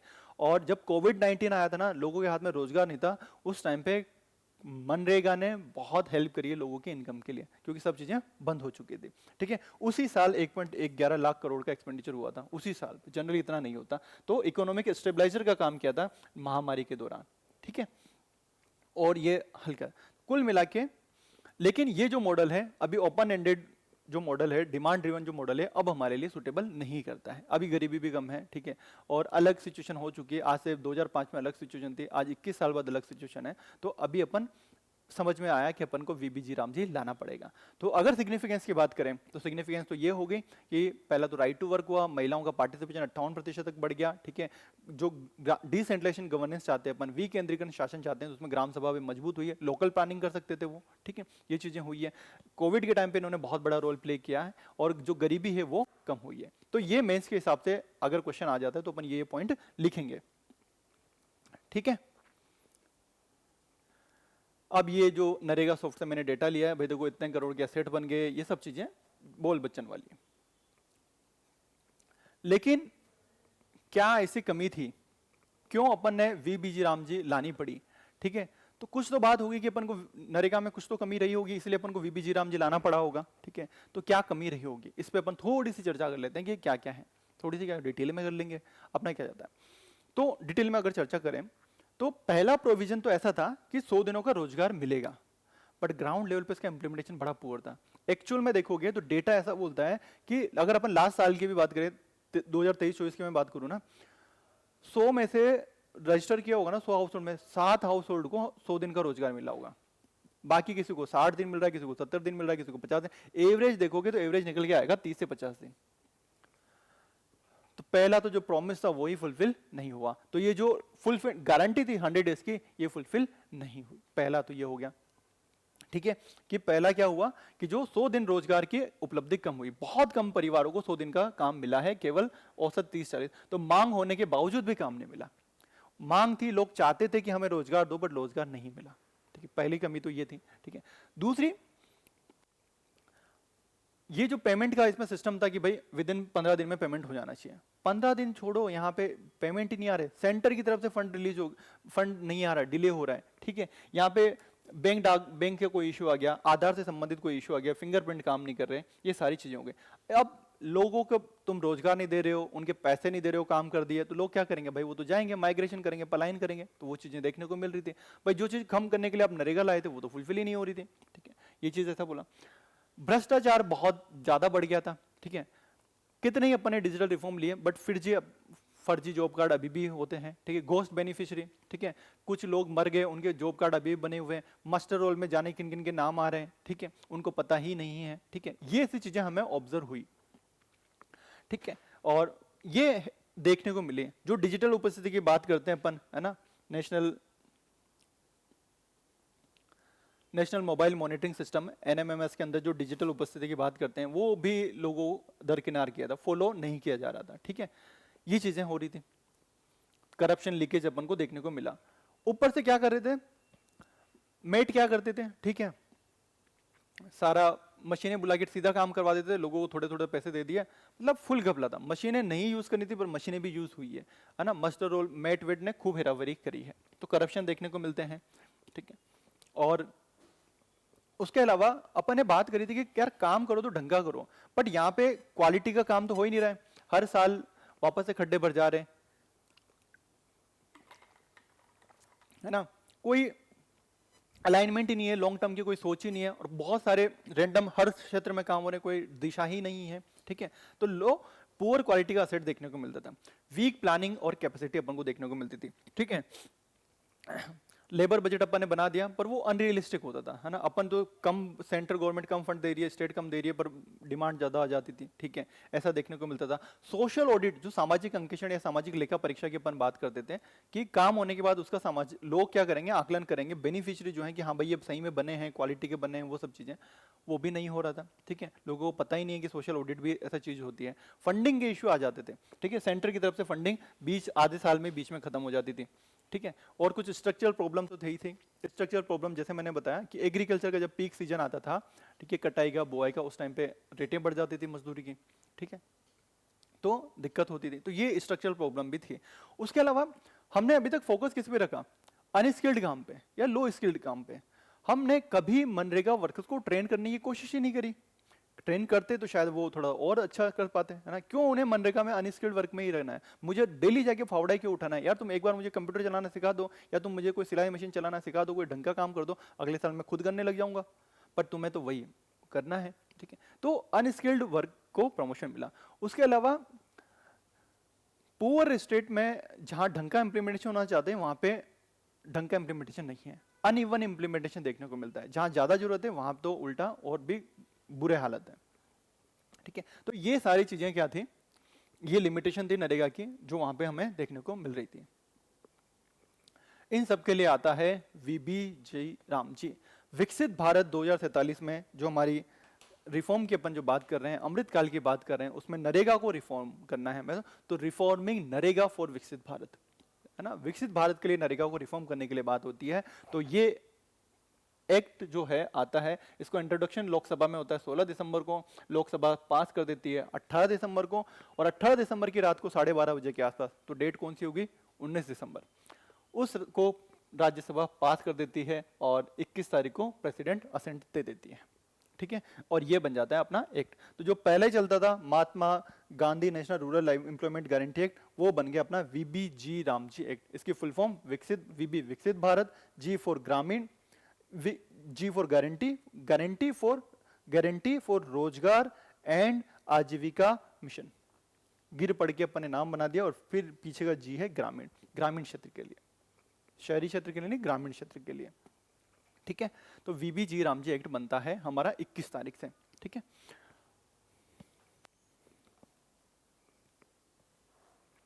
अब इसके की फीचर अगर मैं डिस्कस करने लगूं कि क्या क्या की फीचर थे, तो मैंने आपको थोड़ा थोड़े तो बता दिए, बट अपन थोड़ा सा अपन डिटेल में देख लेते हैं। पहला चीज क्या करता है ये एक्ट, जो पुराना मनरेगा था उसको रिप्लेस करेगा। उसका अलाइनमेंट कैसे करेगा, जो विकसित भारत के हमारे गोल हैं, उसकी जो डायरेक्शन है उसके साथ अलाइन करने की कोशिश करता है। पहले 100 दिन की गारंटी के रोजगार, 100 दिन के रोजगार की गारंटी थी, अभी वो गारंटी बढ़ा के कितने दिन की कर दी गई, 125 दिन की कर दी गई है, ठीक है। अनस्किल्ड मैनुअल वर्किंग, पहले कोई पोज नहीं होता था, नो वर्क पीरियड नहीं होता था, अभी इस बार 60 डे एग्रीगेटेड, कुल 60 दिनों का पोज डे है, नो वर्क पीरियड है, जो एग्रीकल्चर सीजन के टाइम पे हम को देखने को मिलेगा, ठीक है। बाकी 125 दिन मिलेंगे आपको 305 दिन के अंदर। वेजेस हैं वो वीकली या 15 दिन में आपको पे करने पड़ेंगे, ठीक है। काम जो है 4 प्रायोरिटी सेक्टर में होगा, वाटर सिक्योरिटी के लिए होगा, है ना। तो आप उसमें क्या बनाओगे, कोई टांके, नाले, है ना, कोई एनीकट, कोई तालाब, ये सब काम बनवाने की आप कोशिश करोगे। दूसरा कोर रूरल इंफ्रास्ट्रक्चर जो होता है ना, कोर, है ना, मूलभूत जो ग्रामीण अवसंरचना जो होती है वो बनाने, जैसे सड़क हो गई, है ना, तो आप सड़क बनाने के लिए करोगे। ग्राम पंचायत की बिल्डिंग हो गई, वो बनाने की कोशिश करोगे। सॉलिड वेस्ट मैनेजमेंट के लिए कुछ बनाने की कोशिश करोगे। तो पहला हो गया वाटर सिक्योरिटी के लिए, दूसरा हो गया कोर रूरल इंफ्रास्ट्रक्चर। अब एक और लाइवलीहुड रिलेटेड इंफ्रास्ट्रक्चर, आजीविका संबंधित अवसंरचना, मतलब क्या कि जिससे आजीविका भी चल जाए, इनकम भी हो जाए। जैसे मान लो मैंने वेयर हाउस बनाया, तो वेयर हाउस में मैंने बताया कि सेल्फ हेल्प ग्रुप से अपन मेंटेन करवा सकते हैं, 4 लोगों को रोजगार भी मिलेगा। ऐसा अपन इंफ्रास्ट्रक्चर भी अपन बनाने की कोशिश करेंगे, है ना। तो ये स्टोरेज हो गया, कोई मार्केट में अपन ने दुकानें लगवा दी, ठीक है, कोई ये जो सब चीजें हैं लाइवलीहुड रिलेटेड इंफ्रास्ट्रक्चर। और बाकी अपन फ्यूचर रेडी राजस्थान की बात करते हैं हमेशा, तो स्पेशल वर्क करना पड़ेगा अपन को एक्सट्रीम वेदर के लिए, मतलब क्लाइमेट रेजिलियंस के लिए, है ना, या जलवायु अनुकूलता के लिए अपन को कुछ काम करवाने पड़ेंगे, ठीक है। तो वो सब काम भी इसमें आएंगे। इसमें अपन क्या करेंगे, कोई फ्लड शेल्टर बना दिए, फायर मैनेजमेंट का कोई सिस्टम बना दिया, है ना, मतलब कोई गांव का कोई ऊंचा टीला है ना, हल्का फुल्का वहाँ पे कुछ एरिया बना दिया, शेल्टर कोई, है ना, 2-3 कमरों का कोई चीज़ बना दी, है ना, मतलब कम्युनिटी हॉल बना दिया, कोई बाढ़ वाढ़ आ गई तो भाई सब लोग वहाँ जा सकें, है ना, या फसल वसल को वहाँ पे कटाई के बाद वहाँ रख सकें, कम से कम गीली ना हो, ऐसे जो कंस्ट्रक्शन के काम है वो भी अपन करवा सकें। तो 4 प्रायोरिटी सेक्टर अपने डिसाइड कर लिए हैं, ठीक है, वाटर सिक्योरिटी के लिए, कोर इंफ्रास्ट्रक्चर के लिए, और लाइवलीहुड रिलेटेड इंफ्रास्ट्रक्चर के लिए, और क्लाइमेट रेजिलेंस के लिए, ठीक है। मैंने बताया कि सारे एसेट किसका पार्ट होंगे, एक स्टेक का पार्ट होंगे, विकसित Bharat national rural infrastructure stack का पार्ट होंगे, सबको वन नेशनल डिजिटल स्टेक में अपन ऐड करते चलेंगे ताकि डुप्लीकेशन ना हो। प्लानिंग वही मैंने बताई थी कि पहले ग्राम पंचायती करती थी, जो अब उस प्लान को बोला जाएगा विकसित भारत पंचायत प्लान, VBPP, विकसित ग्राम पंचायत प्लान जो बनेगा, VGPP, विकसित ग्राम पंचायत जो प्लान बनेगा, अब वो नेशनल जो प्रोग्राम है, PM गति शक्ति हो, कोई भी स्कीम हो, उसके साथ अलाइनमेंट रहेगा, ठीक है, रेंडम नहीं होगा। 4 प्रायोरिटी है, प्लान इससे अलाइन भी रहेंगे, ये मेन फीचर है।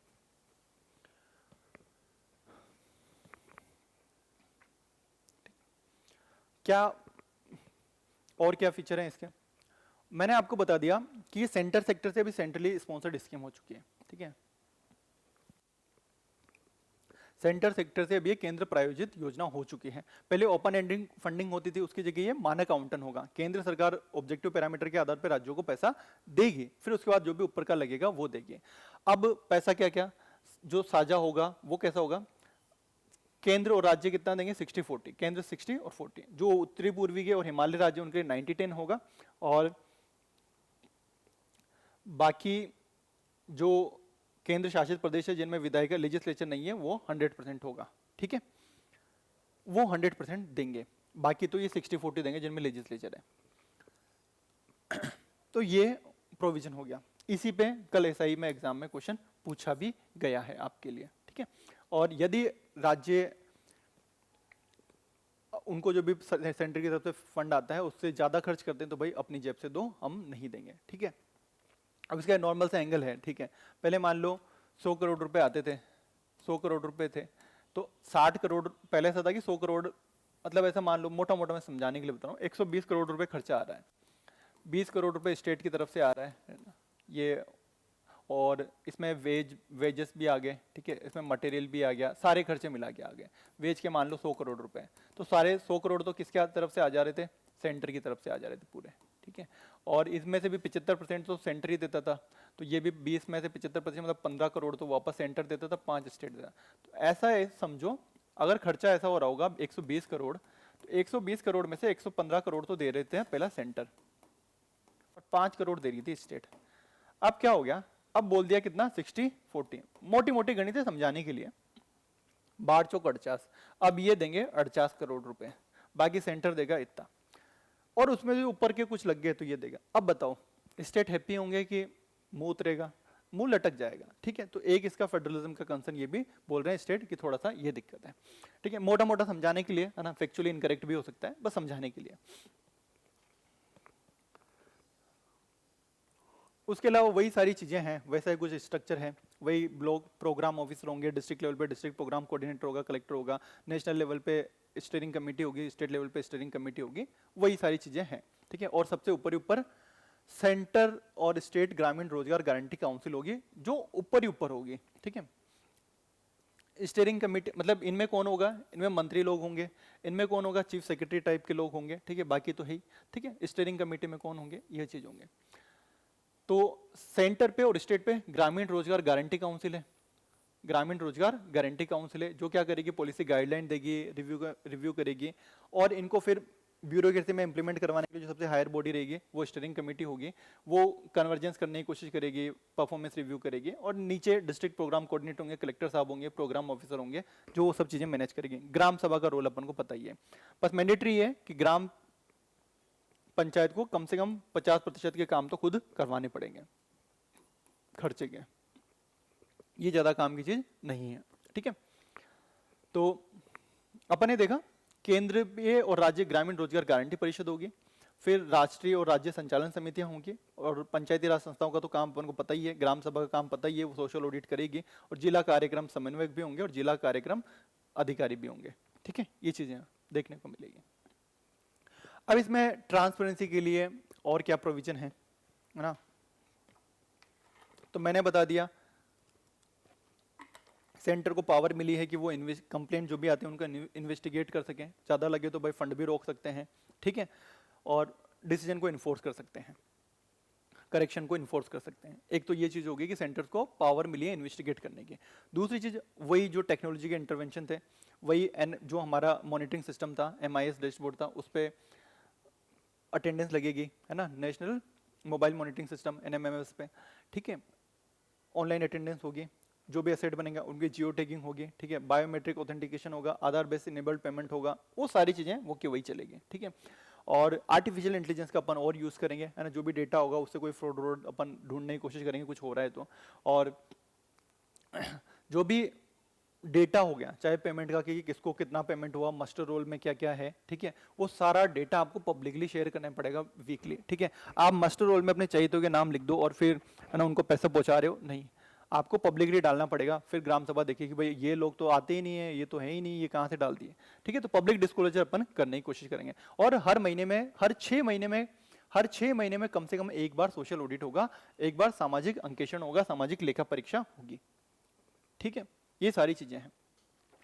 तो वही बायोमेट्रिक प्रमाणीकरण है, रियल टाइम मॉनिटरिंग में MIS डैशबोर्ड है, ठीक है, कृत्रिम बुद्धिमत्ता का यूज करेंगे, सार्वजनिक दृश्यता रखेंगे, ठीक है। तो भुगतान और जो भी मास्टर रोल है वो सारी जानकारी साप्ताहिक रूप से पब्लिक करनी पड़ेगी। 6 महीने में से कम एक बार अपन को सोशल ऑडिट करना ही पड़ेगा, ठीक है।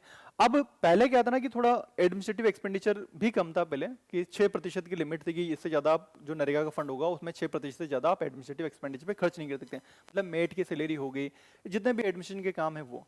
अभी बजट बढ़ा दिया है ताकि मॉनिटरिंग बेटर हो जाए, 9% कर दिया गया है। कितना, ये फैक्ट याद रखना है अपन को, 9% कर दिया है एडमिनिस्ट्रेशन एक्सपेंडिचर की लिमिट, ठीक है। तो ये अपने VBG रामजी के प्रोविजन देखे, MG नरेगा की लिमिटेशन देखे। अब क्या फायदे होंगे, पहले अगर अब इस पे बात करें क्या फायदे होंगे। रूरल इकोनॉमी 3 तरह के फायदे होंगे, ग्रामीण अर्थव्यवस्था को क्या फायदे होंगे, जो एग्रीकल्चर फार्मर्स हैं उनको क्या फायदे होंगे, और जो मजदूर लोग हैं उनको क्या फायदे होंगे, ठीक है। अगर मैं ग्रामीण अर्थव्यवस्था की मैं बात करूं, ठीक है, तो पहले तो क्या ना रैंडम शॉर्ट ड्यूरेशन के असेट बन रहे थे, अभी रोजगार तो अपन दे रहे हैं बट वो कैसे दे रहे हैं, लॉन्ग टर्म असेट के साथ दे रहे हैं। तो अभी ग्रामीण अर्थव्यवस्था में लॉन्ग टर्म ड्यूरेशन के रूरल असेट बनेंगे तो आगे भी काम आएंगे, ठीक है। अब ये चीज देखो आप, वाटर सिक्योरिटी पे काम हो रहा है, जो अपने 4 पिलर देखे थे, तो ग्रामीण अर्थव्यवस्था में काम आएंगे, इरिगेशन की सुविधा बढ़ेगी, कृषि में थोड़ा सा आगे बढ़ेंगे, ठीक है। उसके अलावा आप ये देखो, एक अपन रूरल इंफ्रास्ट्रक्चर का काम करवा रहे थे, मतलब सड़कें वड़कें बनवा रहे थे, सड़कें बनवाएंगे तो अब अपने प्रोडक्ट को आप शहरों तक लेके जा सकते हो, तो मार्केट एक्सेस आपका बढ़ जाएगा, ठीक है। तो मार्केट एक्सेस आपका बढ़ गया। उसके अलावा देखो, लोगों को पहले ऐसा था कि 365 में से 100 दिन मिलता था, अभी 365 में से 60 दिन वो मजदूरी के तो मिल ही जाते हैं, ठीक है, लेकिन 305 में से 125 दिन मिल रहे हैं, 125 दिन मिल रहे हैं, तो भाई इनकम बढ़ेगी तो खपत बढ़ेगी, तो 4 दुकानें गांव में ज्यादा चलेगी, ठीक है, वो चीज होगी। क्लाइमेट रेजिलेंस की अपन बात कर रहे हैं जो पहले नहीं की जाती थी, ठीक है, तो इससे सोइल एंड वाटर कंजर्वेशन होगा, ठीक है, लोकल खपत बढ़ेगी, लोकल कंजम्पशन बढ़ेगा, माइग्रेशन कम होगा लोगों का, और डिजिटल सिस्टम को बढ़ावा मिलेगा, ठीक है। तो मोटा मोटा तो यह है कि प्रोडक्टिव असेट बन रहे हैं हमारे, है ना, लॉन्ग टर्म की परिसंपत्ति बन रही है, ठीक है। उसके अलावा जल सुरक्षा सुनिश्चित हो रही है, बेहतर ग्रामीण अवसंरचना से बाजार तक पहुंच हमारी बढ़ेगी, ठीक है, आय का विविधीकरण होगा हमारा, ठीक है, और क्या जलवायु परिवर्तन के प्रति अपन और लचीलापन आएगा, ठीक है, स्थानीय खपत को बढ़ावा मिलेगा, ठीक है, और पलायन को कम करने में मदद मिलेगी, और ये सब चीजें होगी। ये तो जनरल बातें हैं। फार्मर्स को क्या फायदा है, तो भाई पीक सीजन में मजदूर मिल जाएंगे अब, क्योंकि उनकी क्या है, छुट्टी है, उनको ले दे के आना ही पड़ेगा, और जो रेट उनकी बढ़ जाती थी वो रेट भी अब कम हो जाएगी, ठीक है। बाकी आप जो भी काम करवा रहे हो, जैसे वाटर सिक्योरिटी के काम करवा रहे हो, रूरल इंफ्रास्ट्रक्चर करवा रहे हो, भंडार घर बना रहे हो, वेयर हाउस बना रहे हो, इन सबसे कहीं ना कहीं पे कृषि को फायदा होगा ही होगा, प्रोडक्टिविटी बढ़ेगी, मार्केट एक्सेस बढ़ेगा, इंफ्रास्ट्रक्चर बनेगा तो, ठीक है। लेबर्स को क्या फायदा है, पहले 100 दिन रोजगार मिलता था, अभी 125 दिन मिलेगा, तो थोड़े से पोटेंशियली ज्यादा हो गए। और पहले वीकली पेमेंट पे पेनल्टी थी बट स्टेट नहीं देते थे, अभी थोड़े रूल थोड़े चेंज वेंज होंगे और स्टेट को देने पड़ेगा, टाइम पे देना पड़ेगा, तो टाइमली पेमेंट होगा, ठीक है। और ग्राम पहले प्रिडिक्टेबिलिटी नहीं रहती थी, अभी जो ग्राम पंचायत डेवलपमेंट प्लान है, विकसित ग्राम पंचायत डेवलपमेंट प्लान जो बनेंगे, है ना, वो नेशनल प्रायोरिटी के साथ अलाइंड है तो प्रिडिक्टिबिलिटी रहेगी कि भाई हाँ ये काम होना है, ये काम होना है, तो मजदूर को लगेगा हाँ रोजगार आएगा आएगा आएगा, प्रिडिक्टिबिलिटी बढ़ती है। और अनएम्प्लॉयमेंट अलावेंस है जो पहले कम मिलता था वो अब टाइमली मिलेगा, मैंडेटरी कर दिया गया है, ठीक है। तो ये स्टेट को देना ही पड़ेगा, पहले भी था बट थोड़ा कम देते थे। तो ये लाभ अपन को देखने को मिलेंगे। तो अगर मैं बोलूं कि क्या हुआ, अभी प्योर डिमांड ड्रिवन से सप्लाई साइड स्कीम बना दी गई है, टेक्नोलॉजी पे थोड़ा ध्यान बढ़ा दिया गया है, एडमिनिस्ट्रेटिव एक्सपेंसेस 6 से 9% कर दिए हैं तो थोड़ा की मॉनिटरिंग थोड़ी बेटर हो जाए, और क्वालिटी असेट पे ध्यान दिया गया है, ठीक है। ये मोटी मोटी बातें हैं जो अपन को समझ में आती हैं। अगर अपन क्या वीबीजी राम जी इतना सही है क्या, क्या कोई इसका कोई क्रिटिसिज्म नहीं है क्या? तो भाई क्रिटिसिज्म तो है। पहला क्रिटिसिज्म तो यही है कि पहले जो राइट टू वर्क का जो अधिकार था ना वो कम हो गया। पहले मैं मुंह उठा के जा सकता था, ठीक है। अभी क्या है, सेंटर की तरफ से काम फंड आना था जो हो गया है ना, वो फिक्स है। स्टेट ज्यादा काम करवाना नहीं चाहेगा क्योंकि उनको पैसा देना पड़ेगा ज्यादा खुद का, तो वो ज्यादा काम फैलाएंगे नहीं एक्स्ट्रा। अब मैं मुंह उठा के जा नहीं सकता, मैं उनके जो प्लान बन रहे हैं, जो गवर्नमेंट के प्लान बन रहे हैं, उसके प्रोजेक्ट जो चलेंगे 4 सेक्टर में, उन पे मैं डिपेंडेंट हूं। तो मेरा जो एज ए मैं लेबरर राइट टू वर्क है वो मेरा कम हुआ है, कहीं ना कहीं पे वो कम हुआ है। पहले मेरा राइट था, अब वो एक गवर्नमेंट स्कीम की तरह है, स्कीम की तरह है, ठीक है, एक वेलफेयर एक्टिविटी की तरह है, ठीक है। आके हाँ हमें जरूरत लगी तो तुम्हें बुला लेंगे, नहीं भाई मुझे जरूरत है काम दो, मुझे जरूरत है काम दो, ये चीज कम होगी। तो पहला चीज हो गया dilution of right to work, जो चीज है वो कम होगी। दूसरी चीज अपन ने फाइनेंशियल बर्डन ऑन स्टेट देखिए, तो जो गरीब राज्य हैं वो तो ऑलरेडी और कम खर्चा करेंगे मनरेगा में, तो जो राज्यों पे वित्तीय भार बढ़ गया, ठीक है। और जो क्या बोलते हैं अपन ने ये राइट टू लाइवलीहुड की जो बात कर रहे थे अपन, ठीक है, आर्टिकल 1421 इसका भी कंसर्न तो हो गई, ठीक है। 60 डे नो वर्क पोस्ट, भाई राइट टू वर्क की जब आप बात करते हो तो उसमें पोस्ट का तो कंसेप्ट ही नहीं होना चाहिए। भाई आपने क्या बोला कि खेती मजदूरी कि 60 दिन में है ना वो खेती में मजदूरी करने चले जाएंगे।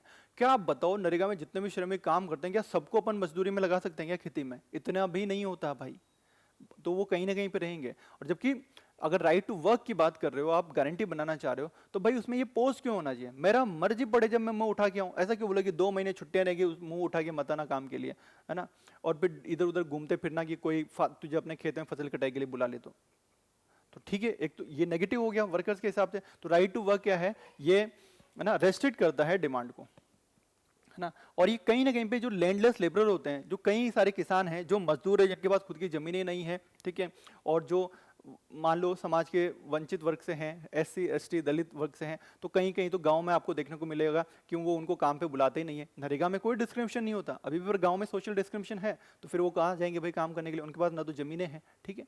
तो ये चीज हो गया, ये चीज भी दिक्कत है,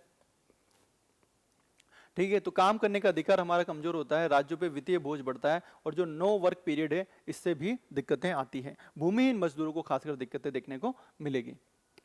उसके अलावा पहले क्या था कि लोकल प्लानिंग को प्रायोरिटी मिलती थी, पहले ग्राम पंचायत डिसाइड करती थी, ठीक है, तो वो उनके हिसाब से कर लेते। अब नेशनल प्रायोरिटीज हैं और वो भी 4 सेक्टर फिक्स है, उनमें आपको काम करवाना है। वो अलग बात है कि वो 4 सेक्टर में सब आ जाएंगे, बट बोलने के लिए अपन क्रिटिसिज्म तो बोल ही सकते हैं, ठीक है, कि वो 4 सेक्टर में फिक्स है, ठीक है। तो ये चीज हो गई, तो थोड़ा लोकल लेवल की जो प्लानिंग थी वो घट गई। अभी तुम्हें पता है कि नेशनल प्रोग्राम के साथ तुम्हें अलाइन होना ही होना है। बाकी एक क्रिटिसिज्म इसका ये भी होता है कि पॉलिटिसाइजेशन है, अभी ज्यादा कोई फर्क है ही नहीं है, बस महात्मा गांधी जी का नाम घटा दिया गया, तो पॉलिटिकल सिंबलिज्म थोड़ा सा ज्यादा है, ठीक है ना। ये राजनीतिक प्रतीकवाद ज्यादा है, ठीक है, कि बस ये दिखाना कि ये एक सरकार की नहीं दूसरी सरकार की स्कीम है, ठीक है। तो ये पॉलिटिकल सिंबलिज्म देखने को मिलता है। और अदर स्ट्रक्चरल इश्यूज जो हैं जो पुराने थे वो तो चलते ही है। पहले 100 दिन का तो आप दे नहीं पा रहे थे, आप बोल रहे हो 125 दिन का देंगे, पहले हमें पता है 30 से 50 दिन का देते थे, क्या गारंटी कि इस बार दे दोगे, ठीक है। तो स्ट्रक्चरल वो इश्यू तो ठीक ही नहीं हुआ, ठीक है। और ये वेज पेमेंट में अगर आप ये कर देते कि इन्फ्लेशन के साथ उसको एडजस्ट कर देते कि हाँ महंगाई के साथ ये ऐसे ऐसे बढ़ेंगे, वो भी कोई बात नहीं है, ठीक है। आप हमेशा बजट केप है कि सेंटर ऑब्जेक्टिव पैरामीटर से देंगे, भाई क्या गारंटी है भाई वो मान लो सेंटर कम दे उनके हिसाब से तो इतनी डिमांड हो, ठीक है। बजट कैपिटल तो बहुत कम होता है, तो फिर स्टेट तो वेस्ट इन्वेस्ट ही नहीं करेंगे, उनको क्या पता है वो फालतू का खर्चा क्यों करें, उन्हें पता है सेंटर से कम आएगा, अपन को ज्यादा देना पड़ेगा। ठीक है, तो ये सब है। और ये जितने भी एआई बायोमेट्रिक MIS आप लगा लो, ये पहले भी चलते थे, करप्शन पहले भी नहीं रुके, कुछ और सोचना पड़ेगा, कुछ और अकाउंटेबिलिटी मेजर आपको सोचने पड़ेंगे, सोशल ऑडिट को और बेहतर बढ़ाना पड़ेगा। ठीक है, और भी मैकेनिज्म आपको लाने पड़ेंगे। तो ये वीबीजी राम जी के अपन ने एनालिटिकल पर्सपेक्टिव देखा, वीबीजी राम जी के क्या फीचर थे, क्या पर्सपेक्टिव था, ये चीजें अपन ने देखी।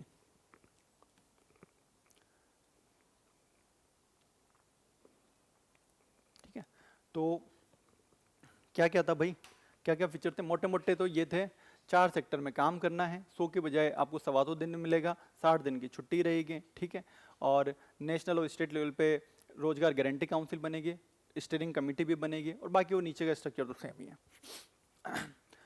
फंड जो पहले पूरा वेजेस का पूरा 100% आता था, और सप्लाई ये मटेरियल का 75-25 चलता था, अभी पूरा सेंट्रल सेक्टर स्कीम से सेंट्रली स्पॉन्सर्ड स्कीम हो गई है, 60-40 चलेगा।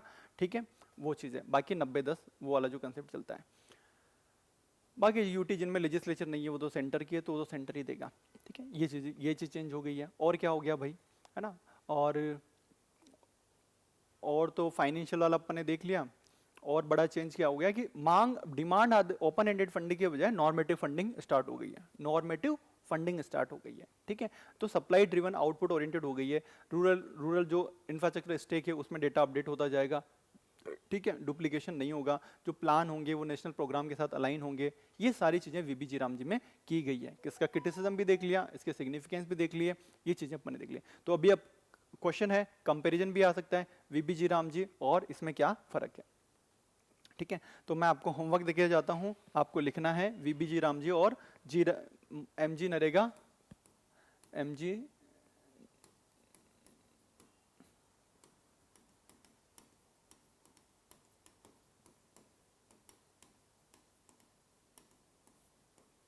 आपको डिफ्रेंशिएट करना है। ठीक है, आंसर 2 क्वेश्चन दिए हैं आज। जनरली टॉपिक अपने मेंस के थे, प्री के ओरिएंटेड भी थे, वो मैंने आपको जो भी चीजें थी मैंने आपको बता दी। आई होप आप लोगों को समझ में आ गया होगा। ठीक है, अब अपन कल दूसरे उसमें पिलर में आ जाएंगे कि कैसे अपन रूरल इंफ्रास्ट्रक्चर को अच्छा करें, तो ये सारी चीजें अपन कल पढ़ेंगे। तब तक के लिए थैंक यू एवरीवन, और पढ़ते रहिए। ठीक है, राजस्थान इकोनॉमी अपन प्री प्लस मेंस अप्रोच से पढ़ रहे हैं, तो मेंस के टाइम पे भी इन लेक्चर से आपका सारा काम हो जाएगा। तो अगर आप अभी से पढ़ रहे हो, अब प्री की वैकेंसी अभी आ भी नहीं रही है, तो मैं कहता हूँ कि थोड़ा धीरे धीरे पेस पे अपने हिसाब से लेक्चर करते रहो, नोट्स बनाते रहो, और आपका काम हो जाएगा मेंस के टाइम पे भी। ठीक है, इवन इंटरव्यू तक भी आपकी टेंशन मत रहो, राजस्थान इकोनॉमी का इतना जुगाड़ करके जा रहा हूँ कि इंटरव्यू तक भी आपको ये चीज़ पढ़ोगे, ये चीज़ बोलोगे, आपका काम हो जाएगा। ठीक है, okay, thank you everyone, take care, bye bye.